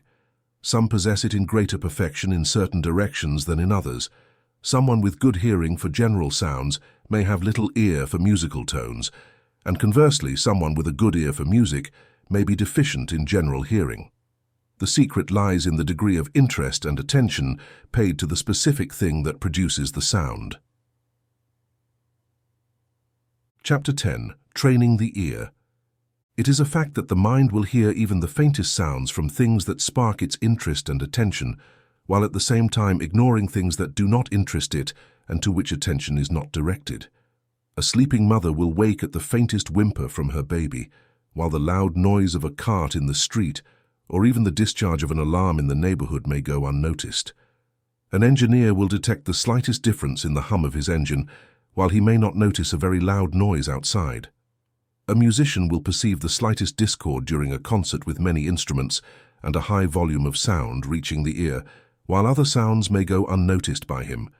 The man who strikes the wheels of his railroad car can detect the smallest tonal difference, thus informing him of a crack or defect in the wheel. Someone who handles large quantities of coins will notice even the smallest difference in the clink of a gold or silver coin, alerting him to a problem with the currency. A train engineer will distinguish an unusual hum, indicating something defective in the train behind him, amid all the surrounding clamor and roaring. Similarly, a workshop foreman will detect the small, odd noise signaling a problem and will immediately cut the power. Telegraph operators can pick up almost imperceptible differences in the sound of their instruments, informing them of a new operator on the line or who is sending the message, and in some cases, the state of mind or temperament of the sender. Railroad workers and steamboatmen recognize differences between each machine or boat in their line or river, as the case may be.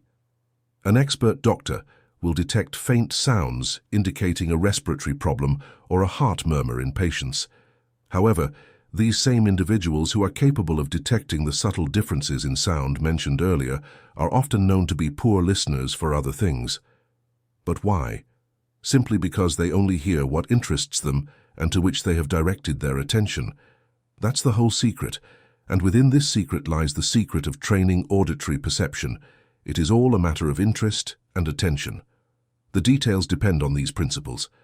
Given the facts we have just outlined, it appears that the remedy for poor hearing and poor memory of heard things lies in using willpower to direct voluntary attention and interest.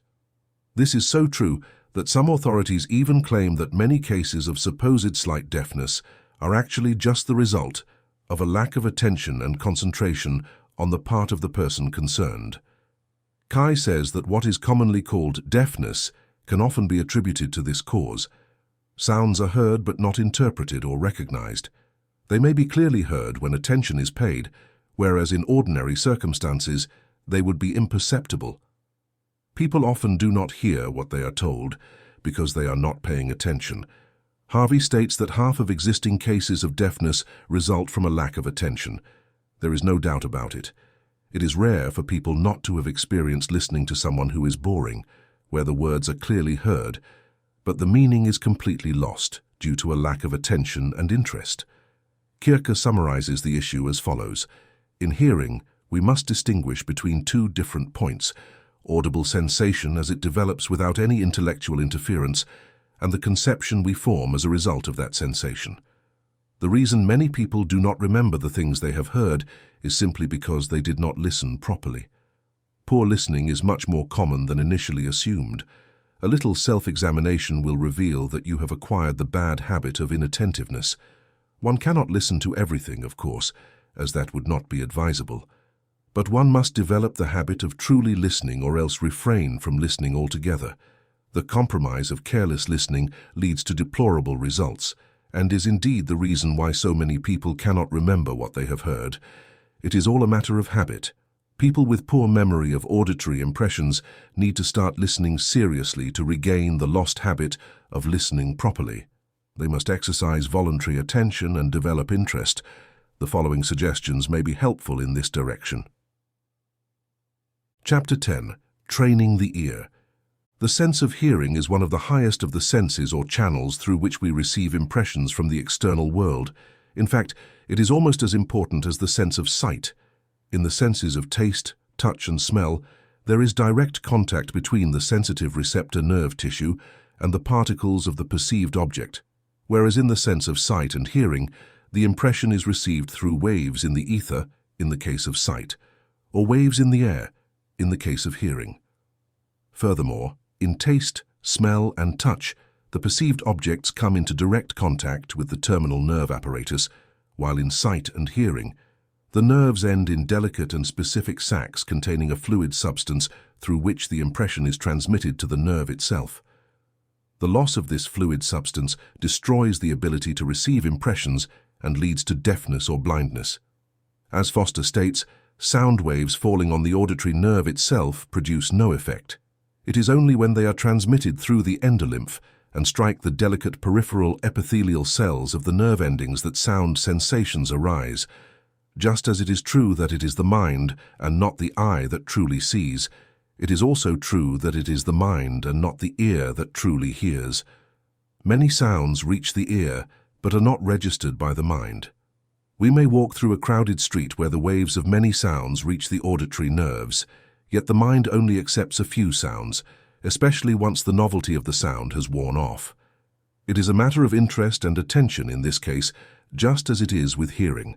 As Jalek puts it, if we sit near an open window in the countryside on a summer day, we may have many stimuli knocking at the door of our attention. The ticking of a clock, the noise of the wind, the chirping of birds, the quacking of ducks, the barking of dogs, the lowing of cattle, the cries of playing children, the rustling of leaves, the singing of birds, the noise of carts, etc. If attention is focused on one of these, it momentarily acquires the importance of a king on the throne of our mental world. Many people complain that they cannot remember sounds or things that come to the mind through hearing and attribute the problem to a defect in their auditory organs. In doing so, they miss the true cause of the problem, as it is scientifically proven that many of these people have perfectly developed and functioning auditory apparatus, and that their problem arises from a lack of training of the mental faculty of hearing. In other words, the problem lies in their mind, not in their auditory organs. To acquire the ability to hear correctly and to memorize things heard accurately, the mental faculty of hearing must be exercised, trained, and developed. If we take a number of people whose auditory apparatus is equally perfect, we will find that some hear much better than others, and even that some hear certain things better than others. There is a significant difference in degrees and memory of things heard. As Kai states, there are great differences between individuals regarding the acuity of this sense, hearing. Some possess it in greater perfection in certain directions than in others. Someone with good hearing for general sounds may have little ear for musical tones, and conversely, someone with a good ear for music may be deficient in general hearing. The secret lies in the degree of interest and attention given to the concrete thing producing the sound. Try to memorize the words spoken to you in a conversation, a few sentences, or even just one at a time. You will find that the effort to fix the sentence in your memory will result in a concentration of attention on the speaker's words. Do the same when listening to a preacher, an actor, or a lecturer.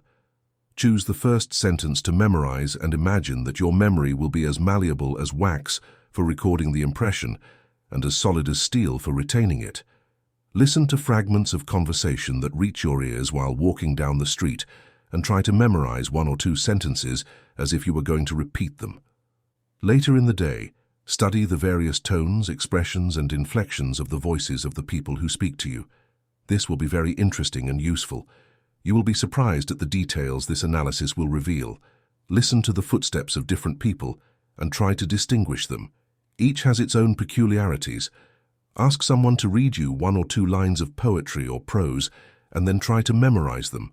Some practice of this kind will greatly develop the power of voluntary attention to sounds and spoken words. But most importantly, practice repeating the words and sounds you have memorized as much as possible, as this will condition your mind to take an interest in sound impressions. In this way, you will not only improve your sense of hearing, but also your ability to memorize. If we analyze and summarize the previous observations and instructions, we will find that the essence of all this is that one must use, employ, and exercise the mental faculty of hearing in an active and intelligent manner. Nature has a way of dulling or atrophying any faculty that is not used or exercised, and of stimulating, developing, and strengthening any faculty that is adequately employed and exercised. Now that you have the secret, use it. If you listen well, you will hear well and remember well what you have heard. Chapter 11. How to Remember Names. The phase of memory related to recalling names is probably of greater interest to most people than any other phase associated with the subject. Everywhere there are people who are embarrassed by their inability to recall the name of someone they think they know, but whose name escapes them. This inability to remember people's names undoubtedly interferes with the success of many people's business and professions, while the ability to recall names with ease has helped many people in their quest for success. There seems to be a greater number of people deficient in this phase of memory than in any other. As Holbrook said, memory for names is a subject to which most people must pay more than a passing interest. The number of people who never or rarely forget a name is extremely small, while the number of those with poor memory for names is very large. The reason for this is partly due to a defect in mental development and partly due to a matter of habit. In both cases, it can be overcome through effort. I am convinced from experience and observation that memory for names can be increased not by 2, but by 100 times. The majority of successful people have been able to remember the faces and names of the people they came into contact with. And it is interesting to speculate on how much of their success was due to this ability. It is said that Socrates easily remembered the names of all his students, and his classes had thousands of students in a year. It is said that Xenophon knew the name of each of his soldiers, a faculty also shared by Washington and Napoleon. It is said that Trajan knew the names of all the Praetorian guards, who numbered around 12,000. Pericles knew the face and name of every citizen of Athens. It is said that Cineas knew the names of all the citizens of Rome, and Themistocles knew the names of 20,000 Athenians. Lucius Scipio could call every citizen of Rome by name. John Wesley could remember the names of thousands of people he had met during his travels. Henry Clay was particularly adept in this phase of memory, and there was a tradition among his supporters that he remembered everyone he met. Blaine had a similar reputation. Many theories have been proposed and explanations offered to account for why remembering names is much more difficult than any other form of memory activity. We will not spend your time reviewing these theories, but we will proceed from the theory generally accepted by the best authorities, namely, that the difficulty in remembering names is due to the fact that names themselves are not interesting, and therefore do not attract or hold attention like other objects presented to the mind. Of course, it must be remembered that auditory impressions are generally more difficult to retain than visual impressions, but it is thought that the lack of interesting qualities in names is the main obstacle and difficulty. Fuller states on this subject, a proper noun or a name, when considered apart from the incidental features of coincidence with something familiar, means nothing. For this reason, a mental image does not easily form, which explains why the primitive and tedious method of memory, or repetition, is the one generally employed to impress a proper name into memory, whereas a common noun, being represented by an object with a shape or appearance in physical or mental perception, can be seen or imagined. In other words, one can form a mental image of it, and the name can then be identified by associating it with that mental image. We believe this case is fully addressed in this quote. But despite this difficulty, people have and can significantly improve their memory for names. Many who were initially very deficient in this aspect not only improved this ability well beyond their previous condition, but also developed exceptional aptitude in this particular phase of memory, to the point where they were noted for their infallible recollection of the names of those with whom they came into contact. Perhaps the best way to illustrate the various methods that can be used for this purpose is to recount the real experience of a gentleman employed in a bank in one of the major cities of this country. He studied the subject carefully and developed well beyond the norm, starting with a remarkably poor memory for names. He is now known among his colleagues as the man who never forgets a name. This gentleman initially took a series of courses on secret methods for developing memory, but after spending a lot of money, he expressed his dissatisfaction with the entire idea of artificial memory training. He then began to study the subject from the perspective of new psychology, applying all the proven principles and refining some details. We had a series of conversations with this gentleman and found that his experience confirms many of our own ideas and theories. The fact that he demonstrated the correctness of these principles so remarkably makes his case worthy of being presented to provide guidance and a method for others who wish to develop their memory for names. The gentleman, whom we will call Mr. X, decided that the first thing to do was to develop his ability to receive clear and distinct auditory impressions. To this end, he followed the plan we described in our chapter on training the ear. He persevered and practiced this approach until his hearing became very acute. He studied voices until he could classify them and analyze their characteristics. He then discovered that he could hear names in a way that was previously impossible for him. That is to say, instead of merely catching a vague sound of a name, He heard it so clearly and distinctly that a firm impression was made on his memory. For the first time in his life, names began to mean something to him. He paid attention to each name he heard, just as he did with every note he handled. He repeated a name to himself after hearing it, thus reinforcing the impression. If an unusual name came up, he would write it down several times at the first opportunity, thus benefiting from a double sensory impression by adding the visual impression to the auditory one. All of this, of course, sparked his interest in the subject of names in general, leading him to the next stage of his progress. Mr. X then began studying names, their origins, peculiarities, differences, similarities, etc. He developed a fondness for names and showed the joy of a collector when he managed to focus attention on a specimen of a new and unknown species of name. He began to collect names as others collect beetles, stamps, coins, etc. He took pride in his collection and his knowledge on the subject.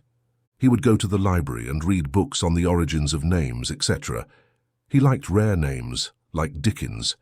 He entertained his friends by recounting amusing names he had seen on signs and elsewhere. He would bring home a city directory, and in the evening he would browse through the pages looking for new names and categorize the old ones into groups. He discovered that some names derived from animals and classified them into a separate category: wolves, foxes, lambs, hares, etc. Others were in the color group: blacks, greens, whites, greys, blues, etc. Others belonged to the bird family: ravens, hawks, birds, dragons, cranes, pigeons, jays, etc. Some were associated with trades: millers, blacksmiths, cooperages, carpenters, bakers, painters, etc. Other names were trees: chestnuts, oaks, walnuts, cherries, pines, etc. There were also hills and valleys, fields and mountains, paths and streams. Some were strong, others joyful, others wild, others noble, and so on. It would take an entire book to recount everything this man discovered about names. He was on the verge of becoming a name enthusiast, but his hobby was starting to yield excellent results, as his interest had been aroused to an unusual degree, and he was becoming highly skilled at remembering names, as they now meant something to him. He easily remembered all the regular clients of his bank, which were quite numerous given the size of the bank. Additionally, many occasional depositors were delighted that our friend called them by their names. From time to time he would encounter a name that puzzled him, in which case he would repeat it to himself and write it down several times until he mastered it, after which he would never forget it. Mr. X always repeated a name when it was told to him, and at the same time he would carefully observe the person who bore it, so that it seemed as though the two were fixed together in his mind simultaneously. When he sought out names, they were found together. He also developed the habit of visualizing the name, meaning seeing its letters in his mind as an image. He considered this a very important point, and we fully agree with him. He used the principle of association to link a new person to a well-known name of the same kind. A new Mr. Smitzenberger would be associated with an old client of the same name. When he saw the new man, he thought of the old man, and the name would come back to him.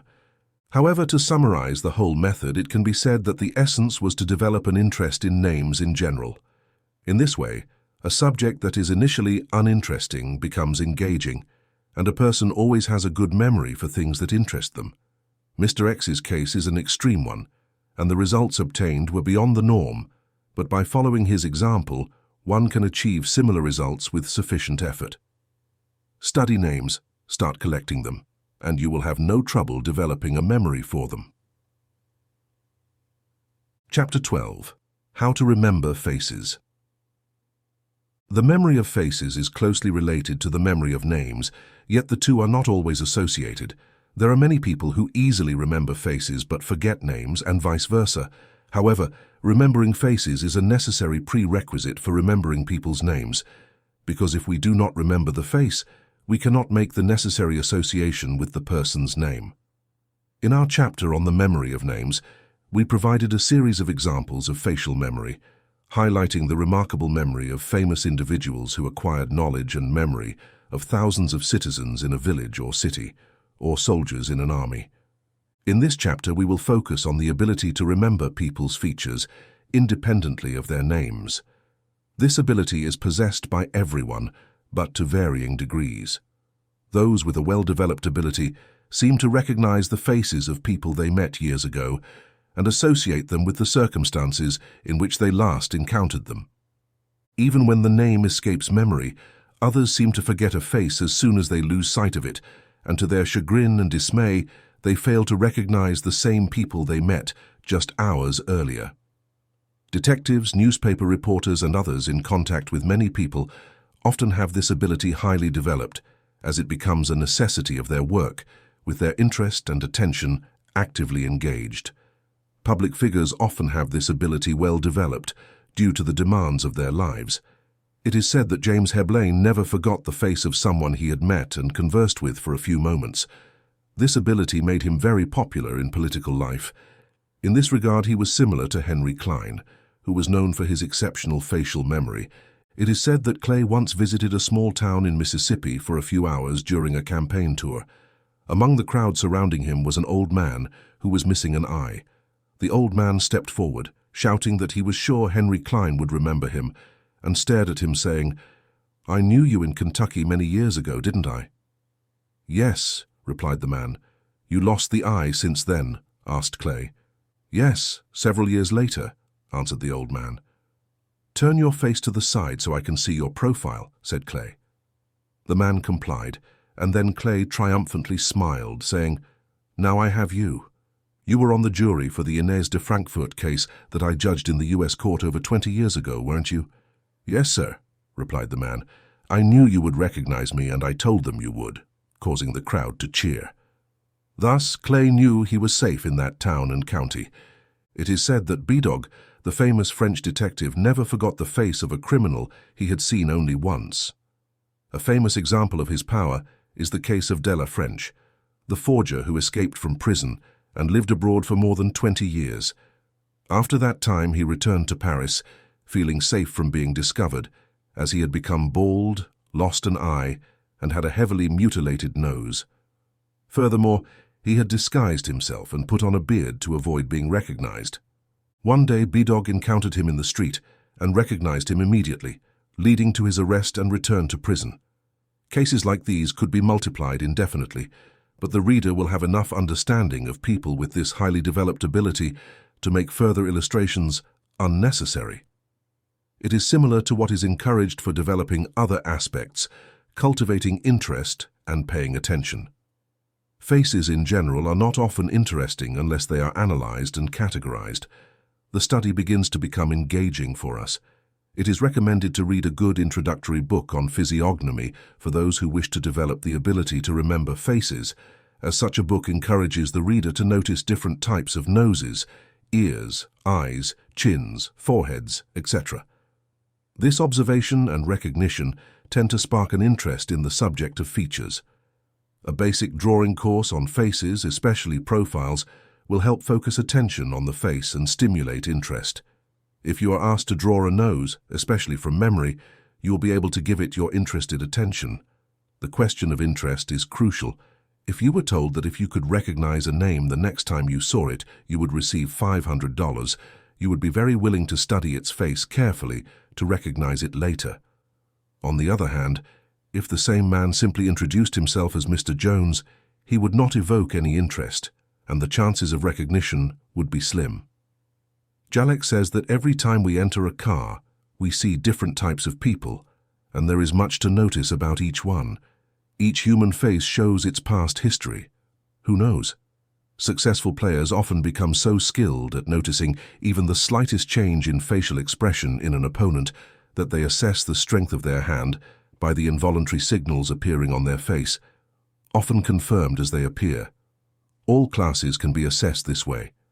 Perhaps artists are best positioned to form a clear image of the features of people they know, especially if they are portraitists.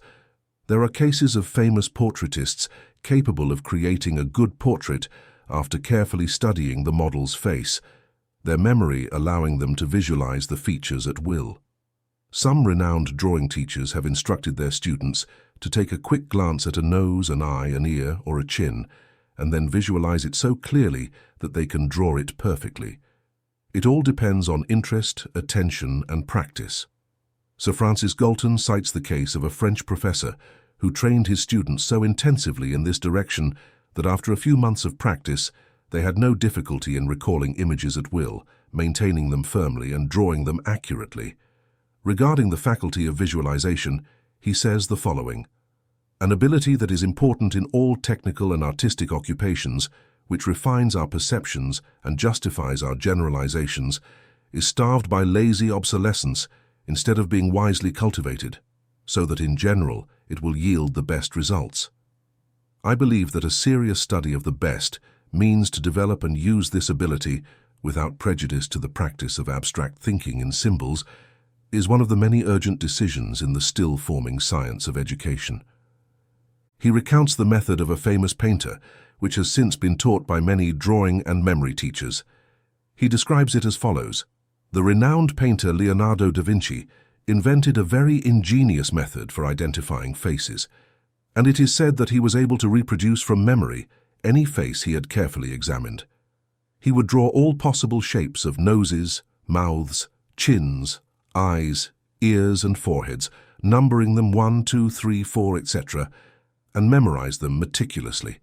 Then, whenever he saw a face he wanted to draw or paint from memory, he would mentally note that it had chin 4, eyes 2, nose 5, ears 6, or the appropriate combinations, and by retaining this analysis in his memory, he could reconstruct the face at any time." We could scarcely ask students to try such a complex system.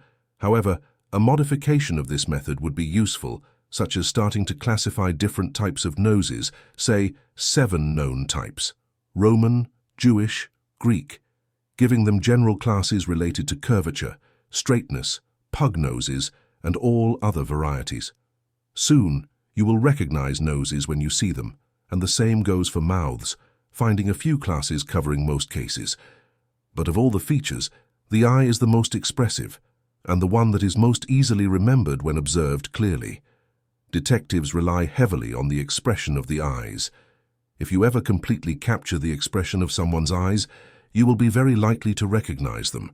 Therefore, one should focus on the eyes when studying faces. A good plan for developing this ability is to visualize the faces of people you have met during the day in the evening. Try to develop the ability to visualize the features of people you know. This will allow you to begin drawing them in your mind, seeing them with the eye of your mind, until you can visualize the features of old friends. Then, do the same with acquaintances and so on, until you can visualize the features of everyone you know. Next, start adding to your list by imagining the features of strangers you meet. With a little practice of this kind, you will develop a great interest in faces and your memory as well. The power to recall will quickly increase.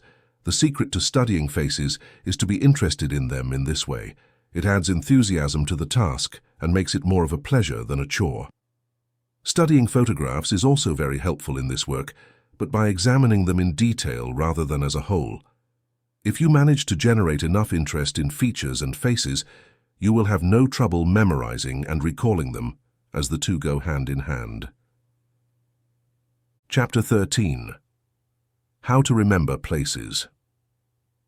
There is a significant difference in the various degrees of spatial orientation among different people.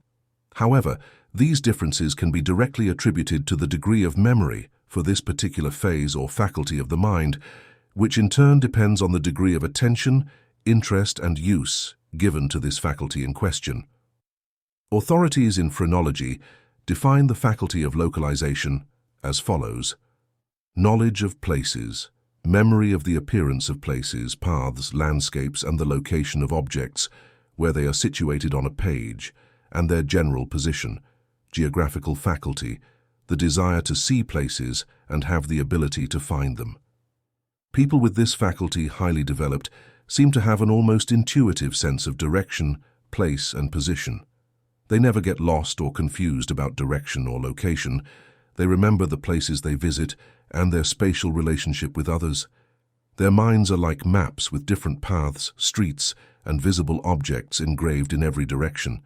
When these people think of China, Labrador, Tierra del Fuego, Norway, the Cape of Good Hope, Tibet, or any other place, they seem to think of it in terms of direction rather than as a vague place in a vague direction.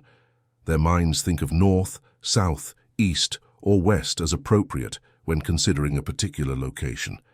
At the other end of this faculty, we find people who seem incapable of recalling any direction, location, or spatial relationship.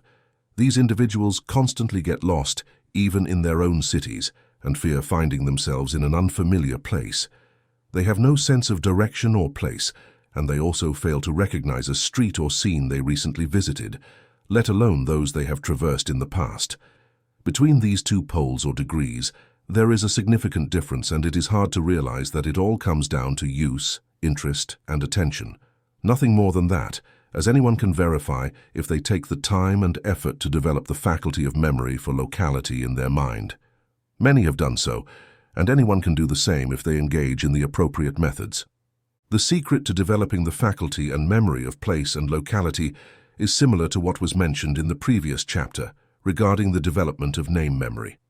The first step is to develop an interest in the subject. One should start by observing the direction of streets or roads traveled, landmarks, road turns, and natural features along the way. Study maps until a new interest in them is awakened, just as the person who used the directory to take an interest in names should engage in a bit of geography, studying directions, distances, locations, and the shapes of countries, not as something purely mechanical, but as a living subject of interest. If a large sum of money awaited your arrival in certain parts of the globe, you would show a marked interest in the direction, location, and position of these places. This is undoubtedly the best way to achieve it, and in a short time they would become a real reference for special locations.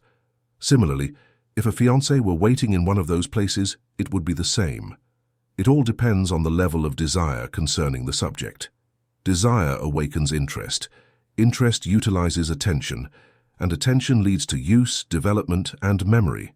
Therefore, one must first want to develop this faculty and want it sufficiently. The rest is just a matter of details. One of the first things to do after awakening interest is to carefully note the landmarks and relative positions of streets or roads traveled. Many people travel down a new street or road distractedly, not paying attention to the layout of the terrain as they go. This is detrimental to place memory. Pay attention to the paths and things along the way. Stop at intersections or street corners and note landmarks, general directions, and relative positions until they are firmly etched in your mind. Start seeing how many things you can remember even during a short walk. Once back home, review the route in your mind and note how many directions and landmarks you can recall. Take your pencil and try to draw a map of your route, indicating general directions and noting street names and key points of interest. Fix the concept of north in your mind from the start and maintain your orientation throughout the journey to draw the map. You will be surprised to see how quickly the interest you develop in mapping becomes a game, and you will experience the pleasure of improving your skill at it. When you go out for a walk, do so indirectly by taking as many turns and detours as possible to exercise your sense of location, but always carefully note the general direction and orientation so you can reproduce them correctly on your map when you return home. If you have a city map, compare it with your sketch and mentally retrace your route with the city map or road map. You can have a lot of fun revisiting your short trips by always noting the names of the different streets you cross during your walk and recording them on your map. You will find that you quickly develop a memory in this regard because you have aroused interest and paid attention to it. Take pride in your map. If you have a companion, try to challenge each other in this game by walking the same route together and seeing who can recall the most details of the trip in a similar and complementary manner. One plan is to select a route on your city map and strive to memorize the general directions, street names, turns, return points, etc. before you begin. Start by tracing a short journey in this way, then increase it each day. After drawing a route, set the map aside and travel in person. If you wish, bring the map along and make variations from time to time. Familiarize yourself with the map in all its variations and forms, but do not rely exclusively on the map. Try to correlate the printed map with the mental map you are constructing in your mind. If you are about to undertake a journey to an unknown place, study your maps carefully before leaving and exercise your memory by reproducing them with a pencil. Then, while traveling, Compare the places with your map and you will discover a whole new interest in the journey. It will begin to mean something to you. If you are about to visit an unknown city, obtain a map of it before starting and begin by noting the cardinal points, studying the layout, directions of major streets, and the relative positions of main points of interest, buildings, etc. In this way, you will not only develop your memory of places and test yourself not to get lost, but you will also provide a new and significant source of interest during your visit. The previous suggestions are capable of the greatest expansion and variation for anyone who practices them. It all depends on awareness and the use of attention. These things, in turn, depend on the interest in the subject. If someone awakens and takes an interest in locality and direction, it can develop along the lines of place memory to an almost incredible degree in a relatively short time. There is no other phase of memory that responds as quickly to use and exercise as this one. We have in mind the case of a lady who was remarkably different in terms of place memory and who was certain to get lost just a few blocks from her stopping point. Wherever she was, she seemed completely devoid of a sense of direction or location and often got lost in hotel corridors, even though she had traveled around the world with her husband for years. The problem undoubtedly stemmed from her complete reliance on her husband as a guide, as the couple was inseparable. Well, when her husband passed away and the lady lost her guide, instead of sinking into despair, she decided to face the situation. Without a guide, she had to navigate on her own and was forced to wake up and take note. She was also compelled to travel for a few years to handle some of her husband's business affairs, as she was a successful businesswoman despite her lack of development in this area. To move around safely, she was obliged to take an interest in the places she visited. By the end of 2 years of traveling, she had become as good a traveler as her husband had been and was often sought after as a guide by the people who accompanied her. She explained this by saying, "I don't know how I did it, I just had to, that's all." What this accomplished lady achieved was done by instinctively following the plan we suggested. She only needed to use maps and take notes. That's the whole story. The principles underlying this method for developing place memory are so true that even a person deficient in this faculty, provided they awaken intense interest and remain persistent, can develop this ability to a point where it can almost rival the cat that always finds its way back, or the dog that never gets lost. The Indians, Arabs, Gypsies, and other peoples of the plains, forests, deserts, and mountains have this ability so well developed that it seems almost like an extra sense. It involves noting, sharpened by necessity, continuous use, and high-degree exercise. The mind will respond to the need if the person, like the lady, simply has to do it. The laws of attention and association will accomplish wonders when actively engaged by interest or necessity, followed by exercise and use. There's no magic in the process. It's simply a matter of wanting it and persisting, that's all. If you desire it with enough intensity, you have the determination to move forward. Chapter 14, How to Remember Numbers. The faculty for numbers, that is, the ability to know, recognize, and remember figures both in abstraction and in relation to others, varies greatly from individual to individual. For some, numbers and figures are learned and memorized easily, while for others they hold no interest, attraction, or affinity, and therefore are not apt to be memorized. The best authorities generally admit that memorizing dates, figures, numbers, etc. is the most difficult of all memory phases, but all agree that this faculty can be developed through practice and interest. There have been cases of people who have developed this faculty to an almost incredible degree, as well as cases where people began with an aversion to numbers but later developed an interest that led them to acquire a remarkable level of proficiency in this area. Many famous mathematicians and astronomers have developed a prodigious memory for numbers. It is said that Herschel could remember all the details of complex calculations in his astronomical work, including the figures for fractions.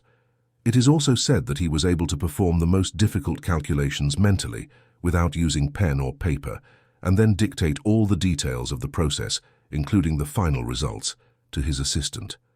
The astronomer Tisserand also possessed a similar memory. It is said that he was prompted to memorize the entire set of printed tables of square and cube roots, and undertook this almost incredible task, which he accomplished in a few months. This required memorizing over 75,000 digits and their interrelations. The mathematician Euler became blind in his old age and, unable to consult his tables, memorized them. It is said that he was able to recite from memory the first 6 powers of all numbers from 1 to 100. The mathematician Wallace was a prodigy in this respect, able to mentally extract the square root of a number up to 40 decimal places and, on one occasion, the cube root of a 30-digit number. It is said that Gauss mentally multiplied 2 numbers, each with 100 digits. A young man named Mangliamel was capable of remarkable feats in mental arithmetic. Reports indicate that he succeeded in a famous test before the members of the French Academy of Sciences by extracting the cube root of 3,596,116 in 30 seconds and the 10th root of 2,822,475,289 in 3 minutes. He also immediately solved the following question, posed by Arago. What is the number whose cube, diminished by 5 times this number plus 5 times the square of this number, and the result, diminished by 9 times the square of this number, leaves 0 as a remainder? The answer, 5, was given instantly, without writing any figures on paper or a board. It is said that a cashier from a Chicago bank was able to mentally reconstruct the bank's accounts that had been destroyed in the Great Fire. His calculations, accepted by the bank and depositors, matched perfectly with other records. The bettor was able to instantly determine the number of quarters of a penny in the sum of £868 42 shillings and 121 pence from Buxton. He mentally calculated the number of eighths of cubic inches in a mass of 23,145,789 yards in length, 2,642,732 yards in width, and 54,165 yards in thickness.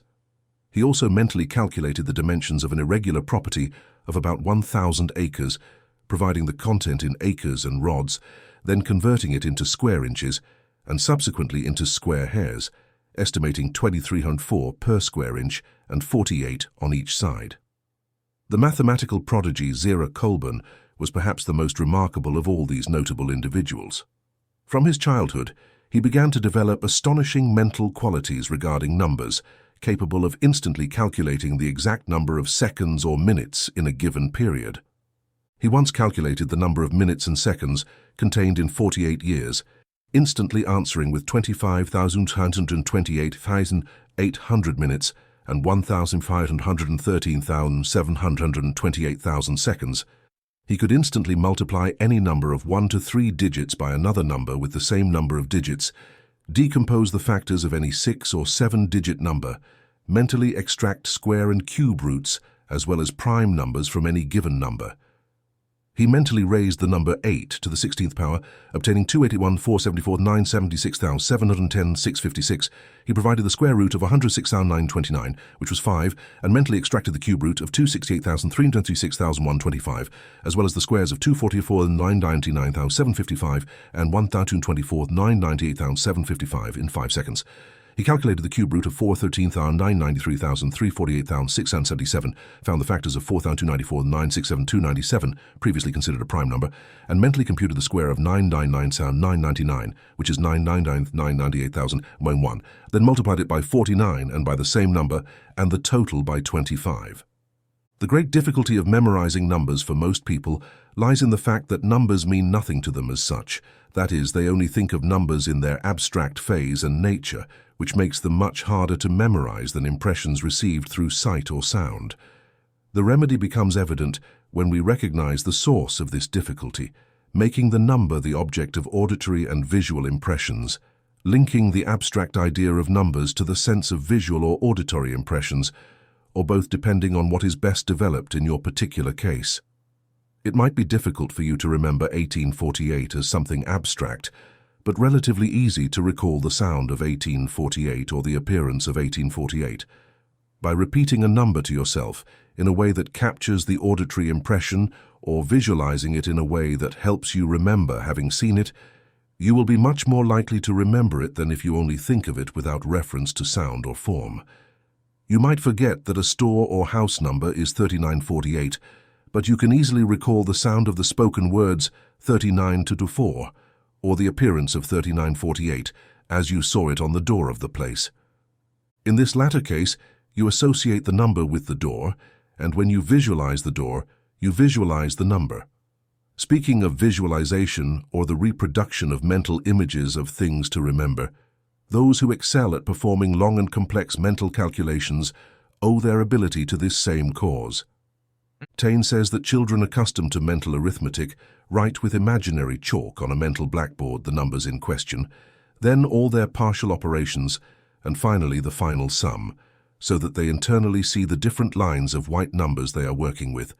The young Colburn, who had never attended school and could neither read nor write, said that when doing his calculations, he saw them clearly in front of him. Another person said that he saw the numbers he worked with as if they were written on a blackboard.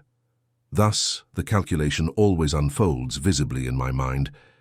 Indeed, I cannot conceive of another way to perform mental arithmetic. We have known office workers who could never remember an address number until it was repeated clearly several times. Then they memorized the sound and never forgot it. Others forget the sounds or do not record them in their minds. But after seeing the number once on the door of an office or store, they can instantly repeat it, saying that they can mentally see the numbers on the door. With a little questioning, you will discover that most people remember numbers or digits this way, and very few can memorize them as abstract things. In fact, most people even find it difficult to think of a number abstractly. Try it yourself and see if you do not remember the number as a sound of words or as a mental image, or as the visualization of the shape of the digits. Indeed, regardless of the sound or image, this particular type of memory is your best way to memorize numbers, and therefore it provides you with guidelines to develop this phase of memory. The law of association can be advantageously used in memorizing digits. For example, we know a person who remembered the number 186,000, the number of miles per second traveled by light waves in the ether, by associating it with his father's old business number, 186. Another person remembered his phone number, 1876, by recalling the date of the Declaration of Independence. Another person associated the number of his state with the last two digits of his workplace number. However, the best way to memorize dates, special numbers related to events, etc., is to visualize the image of the event along with the same image of the date or number, thus combining the two into a mental image whose association will be retained when the image is recalled.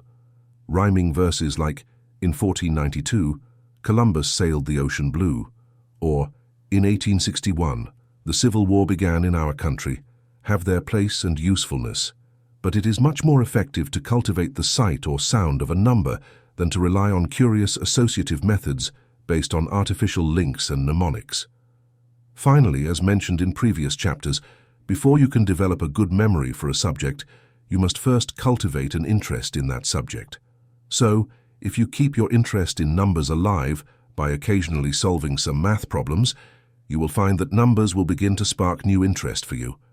A bit of elementary arithmetic, used with interest, will do more to introduce you to how to remember numbers than a dozen textbooks on the subject.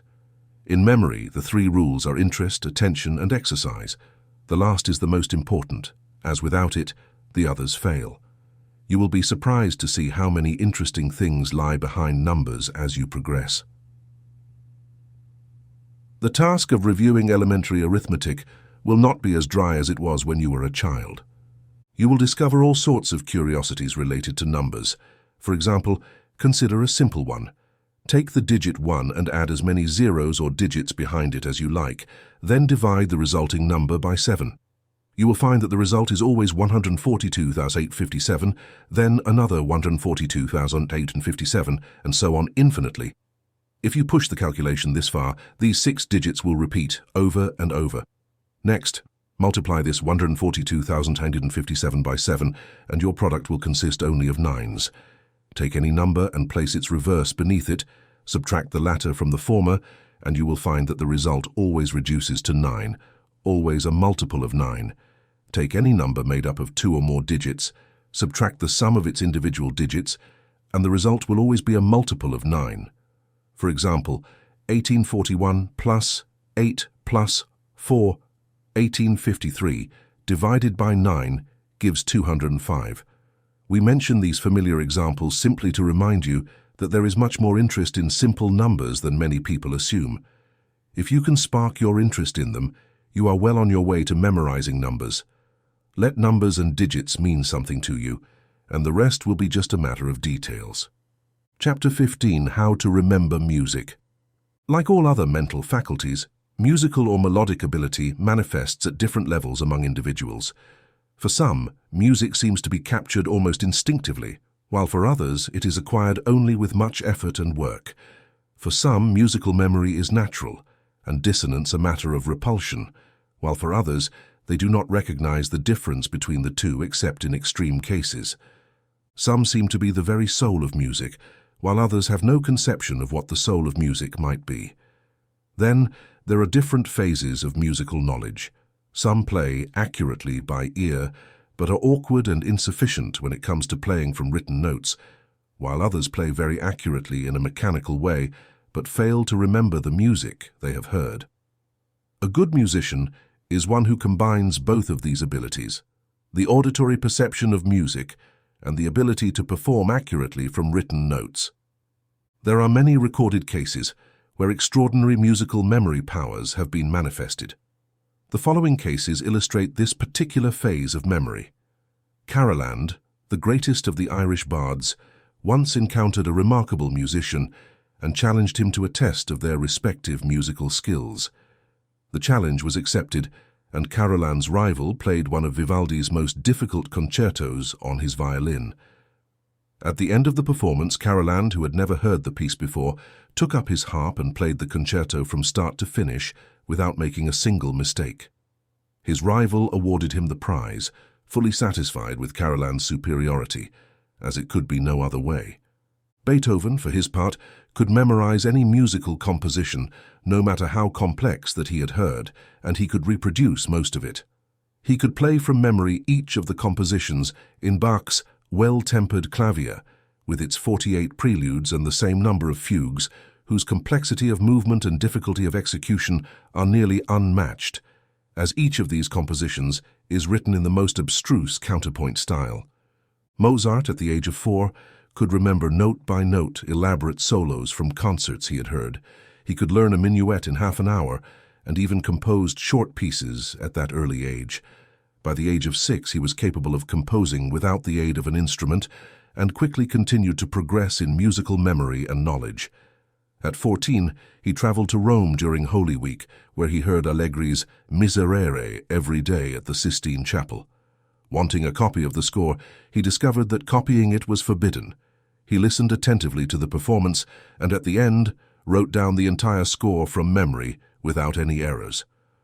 On another occasion, Mozart was engaged to contribute to an original composition to be performed by a famous violinist and himself in Vienna before Emperor Joseph II. Upon arrival, Mozart found that he had forgotten to bring his part. Undaunted, he placed a blank sheet of paper in front of him and performed his part from memory without any mistakes. When the opera Don Giovanni was first performed, there had not been time to copy the score for the harpsichord, but Mendelssohn rose to the occasion. He conducted the entire opera and played the accompaniment on the harpsichord for the arias and choruses without any score in front of him. There are many documented examples of Mendelssohn's remarkable musical memory. Once, during a grand concert in London, where his A Midsummer Night's Dream overture was performed, there was only one copy of the complete score, which was taken care of by the organist of St. Paul's Cathedral, who unfortunately left it in a carriage. Mendelssohn then rewrote the score from memory without any errors. On another occasion, while preparing to conduct a public performance of Bach's St. Matthew Passion, he discovered when he reached the podium that instead of the expected score, another score had been brought by mistake. Without hesitation, Mendelssohn successfully conducted this complex work from memory, automatically turning the pages of the score in front of him as the performance progressed, so that the orchestra and singers felt no anxiety. It is said that Gottschalk could play from memory several thousand compositions, including many works by Bach.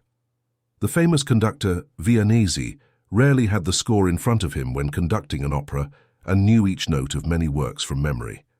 It is evident that two phases of memory must be considered in musical memory: melodic memory and note memory. Melodic memory, of course, falls into the category of auditory impressions, and what has been said about this also applies here. Note memory pertains to the classification of visual impressions, and the rules of this category of memory apply in this case. Regarding the development of melodic memory, the main advice is that the student should actively engage with all that concerns the sense of music, and take advantage of all opportunities to listen to good music and strive to reproduce it in their imagination or memory. Make an effort to immerse yourself in the spirit of the music until it becomes a part of you.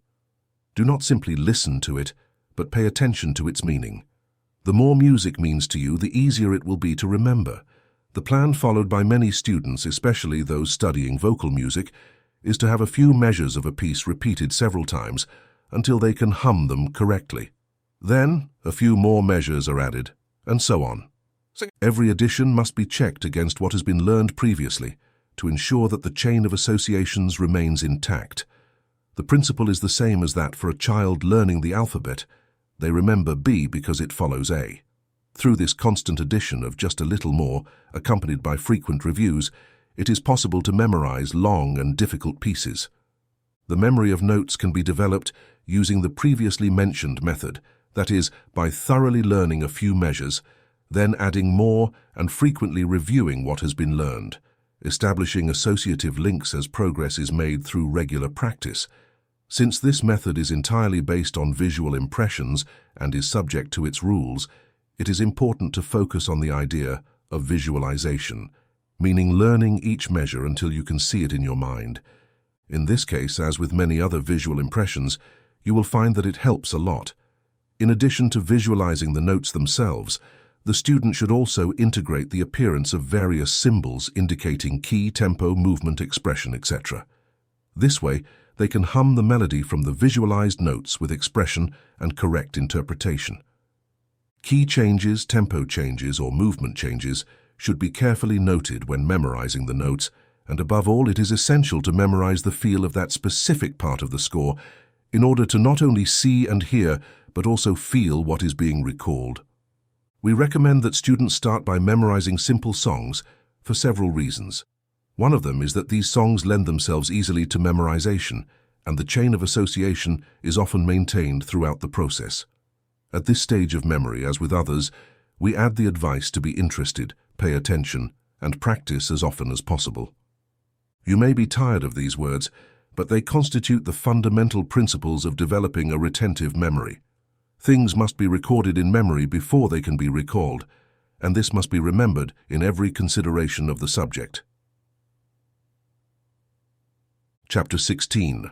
How to remember events. The phase of memory that manifests in recording and recalling events and details of daily life is much more important than it might seem at first glance.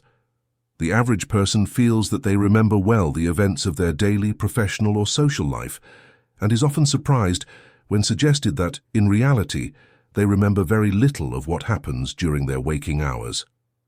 To demonstrate how little one really remembers of such things, each student should leave this text at the location. Then, by calming their mind, strive to recall the incidents of the same day from the previous week. They will be surprised to see how much they can remember about what happened that day. Then, try the same experiment with events from yesterday, and this result will also surprise you. It is true that if a particular event is recalled to you, you will remember it more or less clearly, but beyond that, you will recall nothing. Imagine you have to testify in court about events from the previous day or the past week, and you will realize your situation. The reason you don't easily remember the events mentioned lies in the fact that you did not make an effort at the time to record those events in your subconscious mind. You let them slip from your attention like the proverbial water off a duck's back. You didn't want to be bothered by recalling insignificant details, and by trying to avoid them, you made the mistake of not storing them. There is a big difference between living in the past and keeping past memories for possible future reference. Allowing daily records to be destroyed is like shredding important business documents in an office to avoid giving them any space in the archives. It is not advisable to spend a lot of mental effort fixing every important detail of the day in your mind as it happens. However, there is a simpler way to achieve this goal if you put a little effort in that direction. We are talking about the practice of reviewing the events of each day after the active work of the day is done. If you mentally review the events of each day in the evening, you will find that the act of revision will engage your attention to the point of memorizing the events in a way that makes them available and necessary later. It's like archiving the day's documents for potential future reference.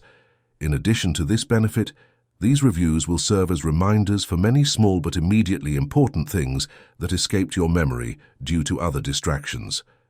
You will find that with a little practice, you can review the day's events in a very short time, with an astonishing degree of detail accuracy. It seems that the mind will respond easily to these requirements, but the process is more akin to mental digestion, or rather mental rumination, similar to a cow chewing the hay it has previously harvested. It is largely a habit that is easily acquired with a little practice, and it will reward you for the small amount of work and time you invest in it. As we have said, not only do you benefit from the advantage of storing these daily records for future use, but you also bring attention to many important details that you missed. You will find that many important ideas will come to you during your leisure time through this rumination. Let this work be done in the evening when you are comfortable, but do not do it after you have gone to bed. The bed is for sleeping, not for thinking. You will find that your subconscious will be awakened by the fact that it will be called upon later for the day's records, and as a result, it will take note of what happens much more diligently and faithfully. The subconscious responds remarkably when you understand what is being asked of it. You will then see that the great virtue of the recommended plan lies in the fact that during revision, attention is used in a way that is impossible during the hustle and bustle of daily work. Weak impressions are highlighted for examination, and the attention given to thorough examination and revision significantly deepens the impression in each case so that it can be reproduced later with accuracy. It is the deepening of the day's weak impressions. A well-known politician from the last century attests to the effectiveness of the mentioned method in his memoirs. His approach was slightly different from what we have discussed, but you will quickly see that it involves the same principles and psychology. Mr. With says, "Some of my friends thought I was made to be a politician, but I had a fatal weakness. My memory was like a sieve. I couldn't retain anything. Dates, names, appointments, faces, everything slipped away from me. I used to tell my wife, Catherine, I will never be a successful politician because I can't remember, and that's a paramount necessity for politicians. A politician who sees a man once must remember him forever." Then my wife told me that I needed to train my memory. That night when I came home, I sat alone and spent 15 minutes trying to silently recall the main events of the day. At first I couldn't remember much. I remember now that I couldn't even recall what I had had for breakfast. After a few days of practice, I found that I could remember more and more. The events came back to me with more detail, precision, and vividness than at the beginning. After 15 days of practice, Catherine said to me, "Why don't you tell me the events of the day instead of memorizing them yourself? It would be interesting for me and it would stimulate you." Respecting my wife's opinion greatly, I began a verbal confession ritual, so to speak, which lasted nearly 50 years. Every evening before going to bed, I would tell her everything I could remember that had happened or about myself during the day. I generally recalled the meals I had taken, lunch, dinner, and tea, the people I had seen and what they had said, the editorials I had written for my newspaper, giving a brief summary of them. I also mentioned all the letters I had seen and received, and the language used as much as possible. When I had walked or ridden a horse, I would tell her everything I had observed. I found that I could repeat my lessons better and better each time, and instead of this practice becoming tedious, it became a pleasure to review the events of the day. I owe this discipline a memory of unusual tenacity, and I recommend this practice to anyone who wishes to memorize facts or hopes to deal extensively with the influence of men. The attentive student, after hearing these words from Turlowid, will see that he not only provided a method for remembering the specific type of occurrences mentioned in this lesson, but also indicated a way through which the entire realm of memory can be trained and developed. The habit of reviewing and recounting what one perceives, does, and thinks throughout the day naturally sharpens the powers of observation, attention, and future perception. If one is a witness to something knowing they will be called to describe it to another person, they instinctively apply their attention to it. Knowing that one will be required to describe something will provide the interest or need to do so, which might otherwise be lacking. If you perceive things knowing that you will have to describe them later, this will give you the necessary interest and attention for them to be clear, distinct, and deep impressions in your memory. In this case, seeing and hearing have meaning and purpose for you. Moreover, the act of reviewing establishes a desirable mental habit. If you are not interested in recounting events to someone else, learn to recount them to yourself in the evening. Take on this role yourself. There is a valuable memory secret in this chapter, if you are wise enough to apply it. Chapter 17. How to Remember Facts. When discussing this phase of memory, we use the word fact in the sense of a verified piece of knowledge, not in the sense of an event. In this sense, memory of facts is the ability to store and recall pieces of knowledge related to a particular subject. If we take the theme of the horse, the facts we wish to retain are the various pieces of information and knowledge about horses that we have acquired throughout our experience. These are facts we have seen, heard, or read about the animal in question and its related aspects. We continually acquire information on all kinds of subjects, and yet when we try to gather it, it often seems quite difficult. Although initial impressions are fairly clear, the difficulty largely stems from the fact that different facts in our minds are associated only by continuity in time or space, and we lack relational associations. In other words, we have not properly classified or indexed our pieces of information, and we do not know where to begin searching for them. It is like the confusion of a businessman who keeps all his papers in a barrel without index or order. He knows they are all there, but he has great difficulty finding one when he needs it. Or we are like a composer whose type has been shredded and thrown into a large box. When he tries to compose a page of music, it is very difficult, even impossible. In contrast, if each letter were in its own box, he could compose the page in no time. This issue of associative relation is one of the most important aspects of all thinking, and the degree of correct and effective thinking materially depends on it. It is not enough to know something. We must know where to find it when needed. As the old Judge Charleswood from Pennsylvania used to say, "It is not so much knowing the law as knowing where to find it." Kai states that associations formed by continuity in time or space are largely out of our control. They are somewhat accidental because they depend on the order in which objects present themselves to the mind. In contrast, association by similarity is largely under our control as we somewhat choose the objects to associate and bring them together in our mind. However, we must ensure that we only associate things we want to be associated and recalled together, and the associations we form should be based on what is fundamental and essential, not on superficial or accidental similarities.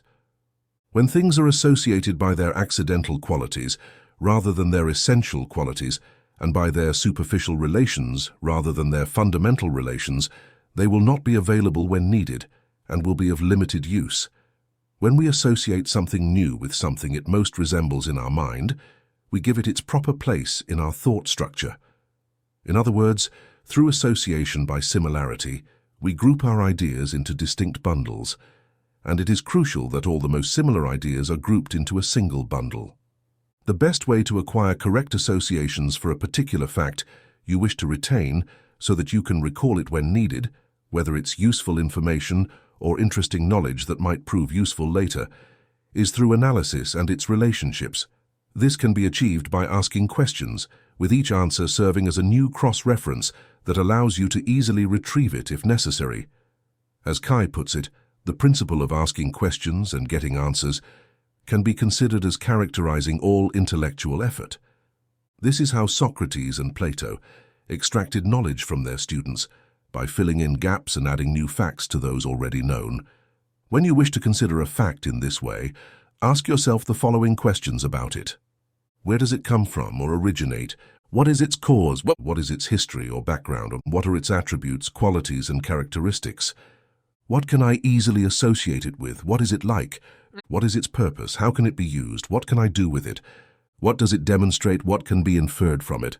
What are its natural results? What happens because of it? What is its future and its natural or probable end? What is my general opinion about it? What are my overall impressions?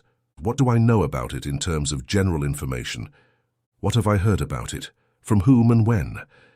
If you take the trouble to subject each fact to this rigorous examination, not only will you link it to hundreds of familiar and relevant facts that make it easy to recall at any time, but you will also create a new topic of general knowledge in your mind, with this particular fact as its central point. Several teachers have published and sold similar analytical systems at high prices, and many people have found the results justified the expense, so do not take this lightly. The more you manage to associate a fact with other facts, the more anchor points you will have to attach your knowledge, the more threads you will have to integrate this fact into the field of awareness, and the more cross-references you will have to retrieve it when needed. The more associations you attribute to a fact, the more meaningful it will be to you, and the more interest it will generate in your mind. Moreover, by doing this, it is highly likely that this fact will be recalled involuntarily or automatically when you think about related subjects, naturally coming to your mind in connection with something else, which will further strengthen its clear and deep impression in the archives of your memory. Finally, the more a fact is used, the easier it is to remember when necessary. For example, a person's favorite pen is always at hand and easily recalled, while an eraser or another less frequently used object is often searched for in vain. Another point to note is that the future association of a fact largely depends on your system of fact storage. If you think about this when you try to save a fact for future reference, you will be very apt to find the best mental place to archive it with something it most resembles or with which it has a familiar relationship. The child does this instinctively. It is the natural way of nature. For example, if a child sees a zebra, they archive it as a donkey with stripes, a giraffe as a horse with a long neck, a camel as a horse with long and twisted legs, a long neck and a hump on its back. The child always associates their new fact or knowledge with something familiar. Sometimes the result is surprising, but the child remembers through this association. Adults would do well to create similar memory connections by associating something new with something old and familiar, which becomes easy once you have the skill to do so. The list of questions provided earlier will bring many connection links to mind. Use them if you need evidence of the importance of association by relation and the laws governing its action. Just recall the ordinary flow of thought or the chain of images in the mind that we are aware of when we daydream or indulge in reverie, or even in general thinking about any subject. You will see that each mental image, idea, or memory is associated and connected to the preceding thought and the one that follows, creating an endless chain until something interrupts the theme from the outside. A fact rushing into your mind, seemingly without connection, without any other reference. In such cases, you will find that this happens either because you have set your subconscious to work on a problem or memory, and the insight was a delayed result, or because the fact entered your mind due to its association with another fact, which, in turn, came from a previous one, and so on. Today it's the whistle of a distant train, and you think of a train, then of a journey, then of a distant place, then of someone in that place, then of an event in that person's life, then of a similar event in the life of another person, then of that other person, then of their brother, then of their brother's latest business, then of that business, then of a similar business, then of some people in that other business, then of their dealings with a man you know, then of the fact that another man with a name similar to the last one owes you money, then of your determination to recover that money. Then you make a memorandum to give the claim to a lawyer to see if it's possible to recover it. Now, even though the man was out of reach for execution last year, from the distant train whistle to the possible recovery of the account, the forgotten links will make the man say that he happened to think of the debtor, or that somehow it came to his mind, but it was merely the law of association. That's all. Moreover, now you will see that every time you hear the term association of mental ideas, you will remember the previous illustration or part of it. We've forged a new link in the chain of association for you, and in a few years it will appear in your thoughts. Chapter 18, How to Remember Words, etc. In a previous chapter, we provided a series of examples of people with highly developed memory for words or phrases. History is full of such examples. Moderns are far behind the ancients in this regard, probably because there is currently no need for the memory feats that were once considered common and unremarkable among ancient peoples. In an era when there was no printing and manuscripts were rare and precious, it was common for people to memorize various sacred teachings of their respective religions. The sacred books of the Hindus were transmitted in this manner, and among the Hebrews, it was common to be able to recite the books of Moses and the prophets entirely by heart. Even today, devout Muslims are taught to memorize the entire Quran, and research reveals that the same process of memorizing these sacred books and recalling them at will has always been used. This is the natural method rather than an artificial one. Therefore, we will dedicate this chapter solely to the method by which poems or prose can be easily memorized and recalled. This natural method for memorizing words, phrases, or verses is not an easy path. It is a system that must be mastered through constant effort and faithful revision. One must start from the beginning and progress, but the results of the work will surprise anyone unfamiliar with it. It is the same method with which the Hindus, Hebrews, Muslims, Norse, and other races memorized their thousands of verses and hundreds of chapters from their sacred books. It is the method used by successful actors and popular reciters, not to mention speakers, who carefully memorize their impromptu and extemporaneous speeches. This natural memorization system is based on the principle mentioned earlier in this text, by which every child learns their alphabet and multiplication table, as well as the little piece they recite for the entertainment of their loving parents and the bored family friends. This principle involves learning one line at a time and repeating that line, then learning a second line and repeating it, then repeating both lines together, and so on. Each addition is repeated in relation to the previous ones. The child learns the sound of A, then B. Next, they combine the sounds of A and B in their first repetition. C is added, and the repetition moves to A, B, C, and so forth until Z. The child is able to repeat the entire list from A to Z, including the multiplication table, which starts with 2 times 1 is 2, then 2 times 2 is 4, and so on bit by bit, until both are complete and 3 begins.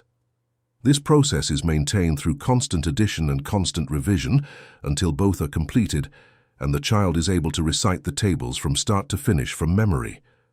But in the case of the child, there is something more than simply learning through repetition of the alphabet or the multiplication table.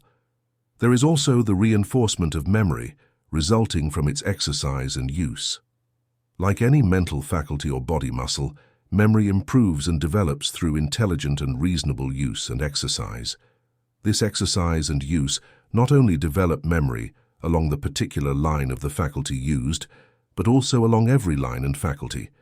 This is because exercise develops the power of concentration and the use of voluntary attention.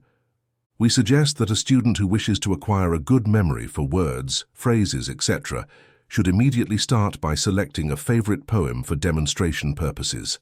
Then, they should memorize a stanza of no more than 4 to 6 lines to begin with, learning this verse perfectly, line by line, until they are able to repeat it without error. Make sure to be perfect in the letters of this verse, so perfect that you even see the capital letters and punctuation when reciting it. Then, stop for the day. The next day, repeat the verse learned the previous day.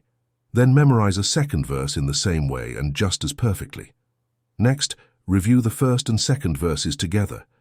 Adding this second verse to the first serves to bond them by association, and each review together helps to strengthen this bond until they are united in the mind like A, B, C. On the third day, learn a third verse in the same manner and review all 3. Continue in this way for, say, a month, adding a new verse each day and adding it to the previous verses. But constantly review them from beginning to end. They cannot be repeated too often. This can make them flow like the letters of the alphabet from A to Z if you review them correctly and often enough. Next, if you have the time, start the second month by learning 2 verses each day and adding them to those you have previously learned, with constant and faithful revisions. You will find that you can memorize 2 verses in the second month with the same ease as 1 verse in the first month.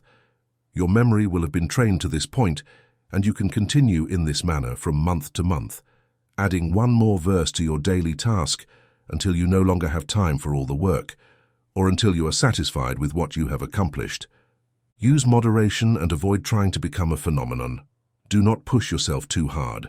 Once you have memorized the entire poem, start a new one, but do not forget to revisit the old one at frequent intervals. If you find it impossible to add the required number of new verses due to other commitments, etc., do not cease your revision work. Exercise and revision are more important than simply adding new verses. Vary the verses or poems with selections in prose. You will find that Bible verses lend themselves very well to this exercise, as they can be easily memorized. Shakespeare can also be advantageously used in this work. Omar Khayyam's Rubaiyat, Scott's The Lady of the Lake, or poems such as The Celestial Song or The Light of Asia by Edwin Arnold will fit well with this memorization system, as their verses are apt to be imprinted in memory. Each poem is long enough to satisfy even the most ambitious student. Upon seeing one of these poems mentioned in its entirety, it might seem almost impossible to memorize and recite it from end to end with perfect accuracy. However, according to the principle of the water drop, that wears away the stone or the snowball that grows with each roll, this practice of adding a little to what you already have will soon enable you to accumulate a vast repertoire of memorized verses, recited poems, etc. It is a concrete demonstration of the well-known principle in popular song, that each small addition to what you have done makes it a bit more. After acquiring a large selection of memorized pieces, it becomes impossible to review all of them at once, but it is essential to review them at regular intervals, regardless of the number of days between each review. The student familiar with the memorization principles outlined in the previous chapters will immediately understand that the 3 principles of attention, association, and repetition are used in the natural method recommended here. Attention must be given to memorizing each verse initially. Association plays a role in the relationship established between old and new verses, and repetition is ensured by the frequent revisions that reinforce the memory imprint with each recitation of the poem.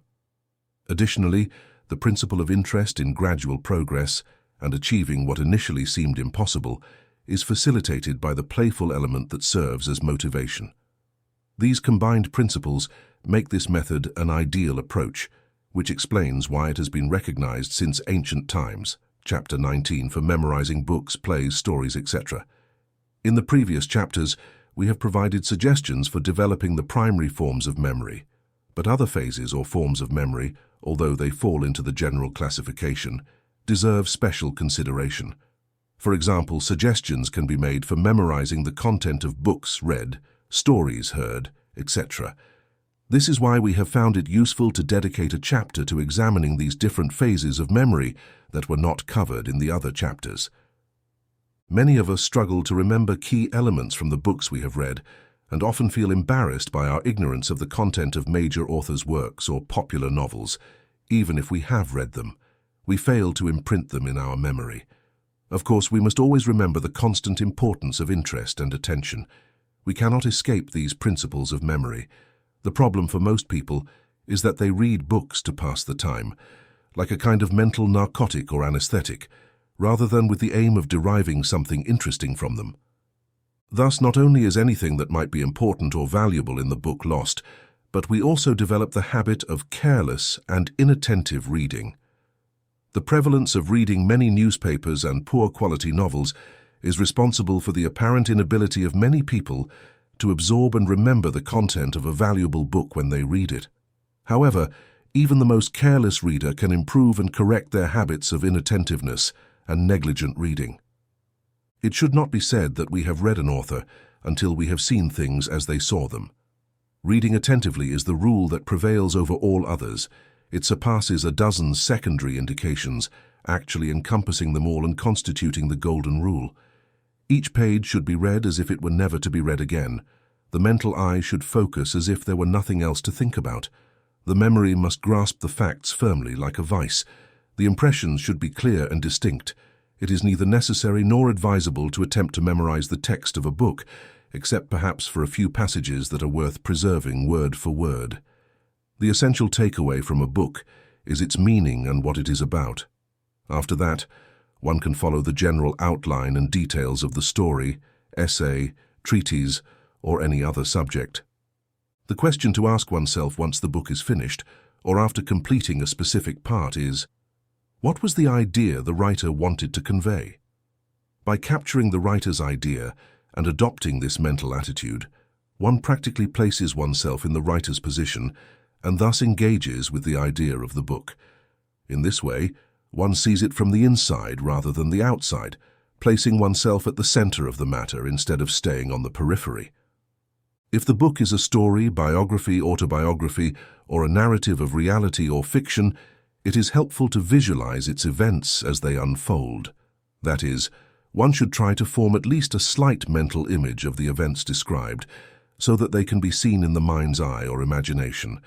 By using our imagination as opposed to mechanical reading, we create a series of mental images that will be etched in our minds and recalled like scenes from a play we have seen, or a real event we have observed, albeit less clearly, of course.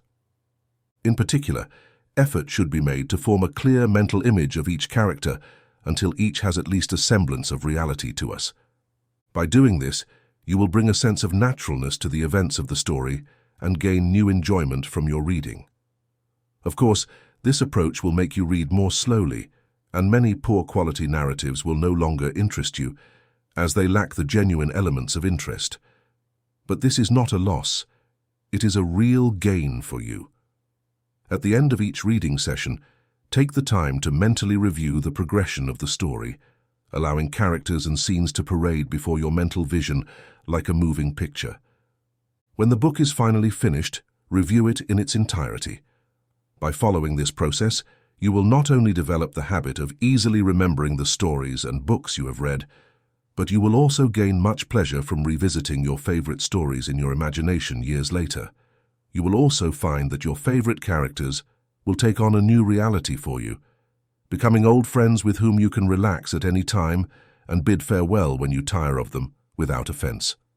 For scientific treatises, essays, and similar works, you can follow a similar plan, breaking them down into small sections and mentally reviewing the content, not the words of each section, until you have absorbed it, then adding new sensations to your review.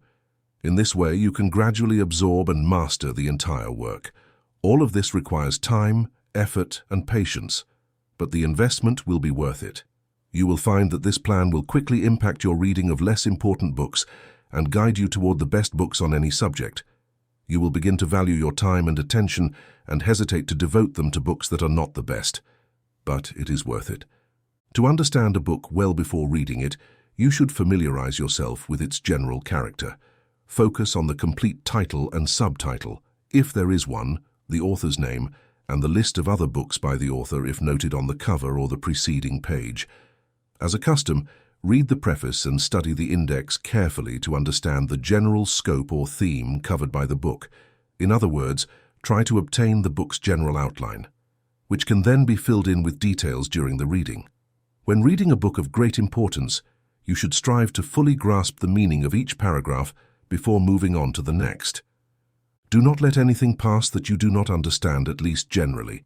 Consult the dictionary for unfamiliar words to fully grasp the expressed idea. At the end of each chapter, section, and part, review what you have read until you can form an image of the general ideas it contains. For those who wish to remember dramatic productions they have attended, we would say that the previously mentioned principles can be applied to this form of memory just as to book memory. Pay attention to each character as they appear, study each action and scene carefully, and then review each act during the intervals between acts. Finally, review the entire work after returning home to fix it as a complete mental image in your memory archives. If you are familiar with what we have just discussed regarding memorizing the content of books, you can modify and adapt it for the purpose of remembering dramatic works and productions. You will see that the more you review a work, the clearer it will appear to you. Many small details that were neglected at first will now come into your consciousness and fit into their appropriate places. Sermons, lectures, and other speeches can be memorized by paying interest and attention to them, trying to grasp each general idea presented, and noting the transition from one general idea to another. By practicing this several times, you will find that by reviewing the speech, which must always be done as it is the natural way to develop memory, the small details will emerge and fit into their place. In this type of memory work, training through exercises and reviews is crucial. You will find that with each review of a speech, you will have progressed through practice and exercise. Your subconscious will perform better and demonstrate its readiness for its new responsibilities. By allowing it to rest between many speeches you have listened to, you need to teach it new habits by making it aware that it must retain what it hears and then frequently exercise it with speech reviews. You will be surprised by the level of work it will do for you, as not only will it remember better, but it will also listen more intelligently. The subconscious, knowing that it will need to recall what is said later, will prompt you to give the necessary attention to provide the appropriate material. To memorize speeches, we urge you to start attending lectures and other forms of speeches with the clear goal of developing this form of memory that goes to the subconscious mind, giving it a positive order to listen to what is said and record it so that a good synopsis or outline of the speech is presented during subsequent reviews. Avoid any attempt to memorize the exact words of the speech. The aim is to absorb and record the ideas and the general thought expressed, paying practical attention to their review. Here are the key points for remembering stories, anecdotes, fables, etc. Apply the principles outlined earlier. The most important thing for memorizing an anecdote is to grasp the fundamental idea behind it and the central or epigrammatic phrase that constitutes the point of the story. Make sure you understand them perfectly and then memorize the main point. If necessary, memorize it until you have the opportunity to review the story in your mind. Then, review it mentally with care, allowing the mental image of the idea to pass before you during the review, and then repeating it to yourself in your own words. By repeating and reviewing the story in this way, you will assimilate it and be able to recount it later as if you had actually experienced it. This principle is so true that when pushed too far, it gives the story a false sense of freshness. We all know people who have told a story so often that they end up believing it themselves. Don't push this principle to extremes. Use it in moderation. The problem with many people is that they try to tell a story long after they have heard it, without revising or practicing it. As a result, they forget many important points because they have not completely ingrained the story in their memory. To truly know an anecdote, you must be able to visualize its characters and incidents as you would with an illustrated joke in a humorous newspaper. If you can form a mental image of an anecdote, you will be able to remember it easily. Famous storytellers also revise and practice their jokes. It is known that they test them with unsuspecting friends to benefit from practice before telling them in public. This practice is sometimes deemed frivolous by some, but it has its benefits and advantages. At the very least, it avoids the embarrassment of concluding a long story with, "Well, I'm afraid I've forgotten how the story ended, but it was a good one." Chapter 20. General Instructions. In this chapter, we highlight some of the general principles already mentioned in previous chapters, so that they are ingrained in the mind and can be reflected upon and considered independently of the details of specific phases of memory. This chapter cannot be considered as a general review of certain fundamental principles mentioned throughout the work. Point 1. Give the thing you want to memorize the highest degree of focused attention possible. We have explained the reason for this advice several times in the text. The degree of focused attention on the object in question determines the strength, clarity, and depth of the impression received and stored in the subconscious. The nature of these stored impressions determines how easily they can be recalled and remembered. Point 2. When considering an object to memorize, try to obtain impressions through as many faculties and senses as possible. The reason for this advice should be evident if you have listened carefully to the previous chapters. An impression received through both sound and sight is twice as strong as one received through just one of these channels. You can remember a name or a word by seeing it written or printed, or by hearing it. But if you have both seen and heard it, You have a double impression and two possible ways to relive the impression. Strive to experience something through as many sensory inputs as possible. Use your eyes to assist auditory impressions and your ears to assist visual impressions. Try to view the thing from as many angles as possible. Point 3. Sensory impressions can be strengthened by exercising the particular faculty through which the impressions are received. You will find that your visual memory might be better than your auditory memory or vice versa. The remedy is to exercise the weaker faculty to balance it with the stronger one. The chapters on training the senses of sight and hearing will help you in this regard. The same rule applies to different phases of memory. Develop the weak ones and the strong ones will take care of themselves. The only way to develop a sense or faculty is to train, exercise, and use it intelligently. Use, exercise, and practice will work wonders in this regard. Point 4. Make sure your initial impression is strong and firm enough to serve as a base for subsequent impressions. Get into the habit of creating a clear and strong impression of something right from the start. Otherwise, you will be trying to build a large structure on a poor foundation. Every time you relive an impression, you deepen it. But if your initial impression is weak, the deepened impressions will not include the details missed in the first one. It's like taking a good, sharp negative of a photograph you plan to enlarge later. The missing details in the small photo will not be visible in the enlargement, but those present in the small photo will be enlarged with it. Point 5. Relive your impressions frequently to deepen them. You will learn more about a subject by looking at it for a few minutes each day over a week than by spending several hours on it at once. The same applies to memory. By recalling an impression several times, you fix it indelibly in your mind so that you can easily retrieve it when needed. These impressions are like favorite tools that are regularly needed and are less likely to be lost compared to those used rarely. Use your imagination to review something you want to remember. If you study a subject, you will find that this imaginative review helps you concretely reveal things you have not memorized about it, identifying weak points in memory, and allowing you to retain the missing details when you study the subject next time. Point 6. Use your memory and trust in it. One of the most important aspects of developing memory is its actual use. Start by trusting it a little, and gradually increase that trust until it meets the demands of the situation. A person who needs to tie a thread around their finger to remember certain things will soon stop using their memory altogether, and might even forget the thread or its purpose. Of course, there are many details with which it is foolish to overload your memory, but you should never allow your memory to fall into disuse. If you have a job where mechanical aids are used, you should exercise your memory by learning verses or other things to keep it actively practiced. Don't let your memory atrophy. Point 7. Establish as many associations for an impression as possible. If you have studied the previous chapters, you will recognize the value of this point. Association is the method of indexing and cross-referencing in memory. Each association makes it easier to recall or remember the thing. Each association adds another string to your mental bow. Try to link new knowledge to something you already know and are familiar with. This way, to avoid the danger of having the thing isolated and alone in your mind without a label or index number, connect the object or thought to be memorized to other objects or thoughts through associations of proximity in space and time, and through relationships of similarity or opposition.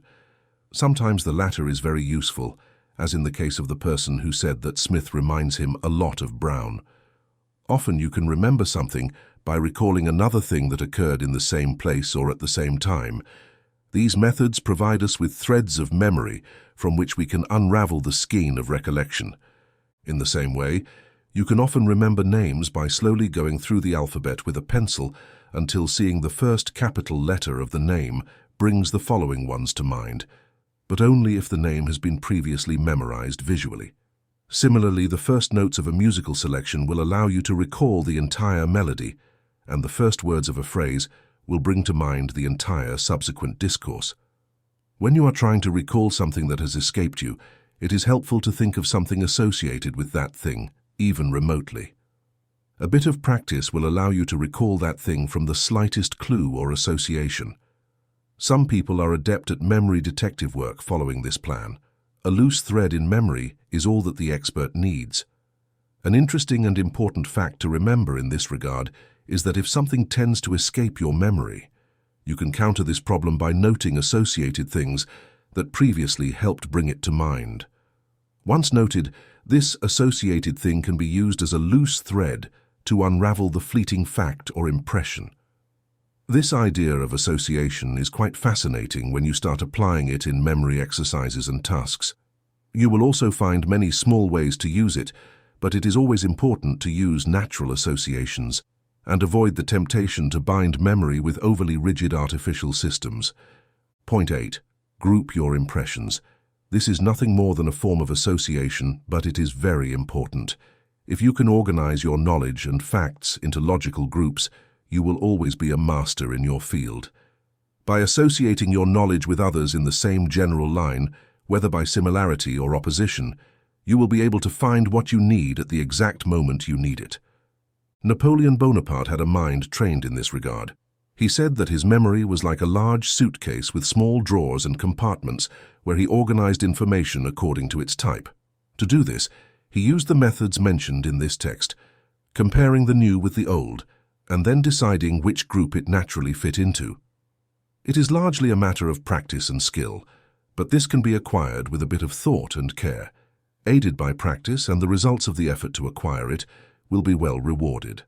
The following table will be useful for classifying objects, ideas, facts, etc., in order to correlate and associate them with other facts of the same type. The table should be used by asking yourself questions about the thing being considered.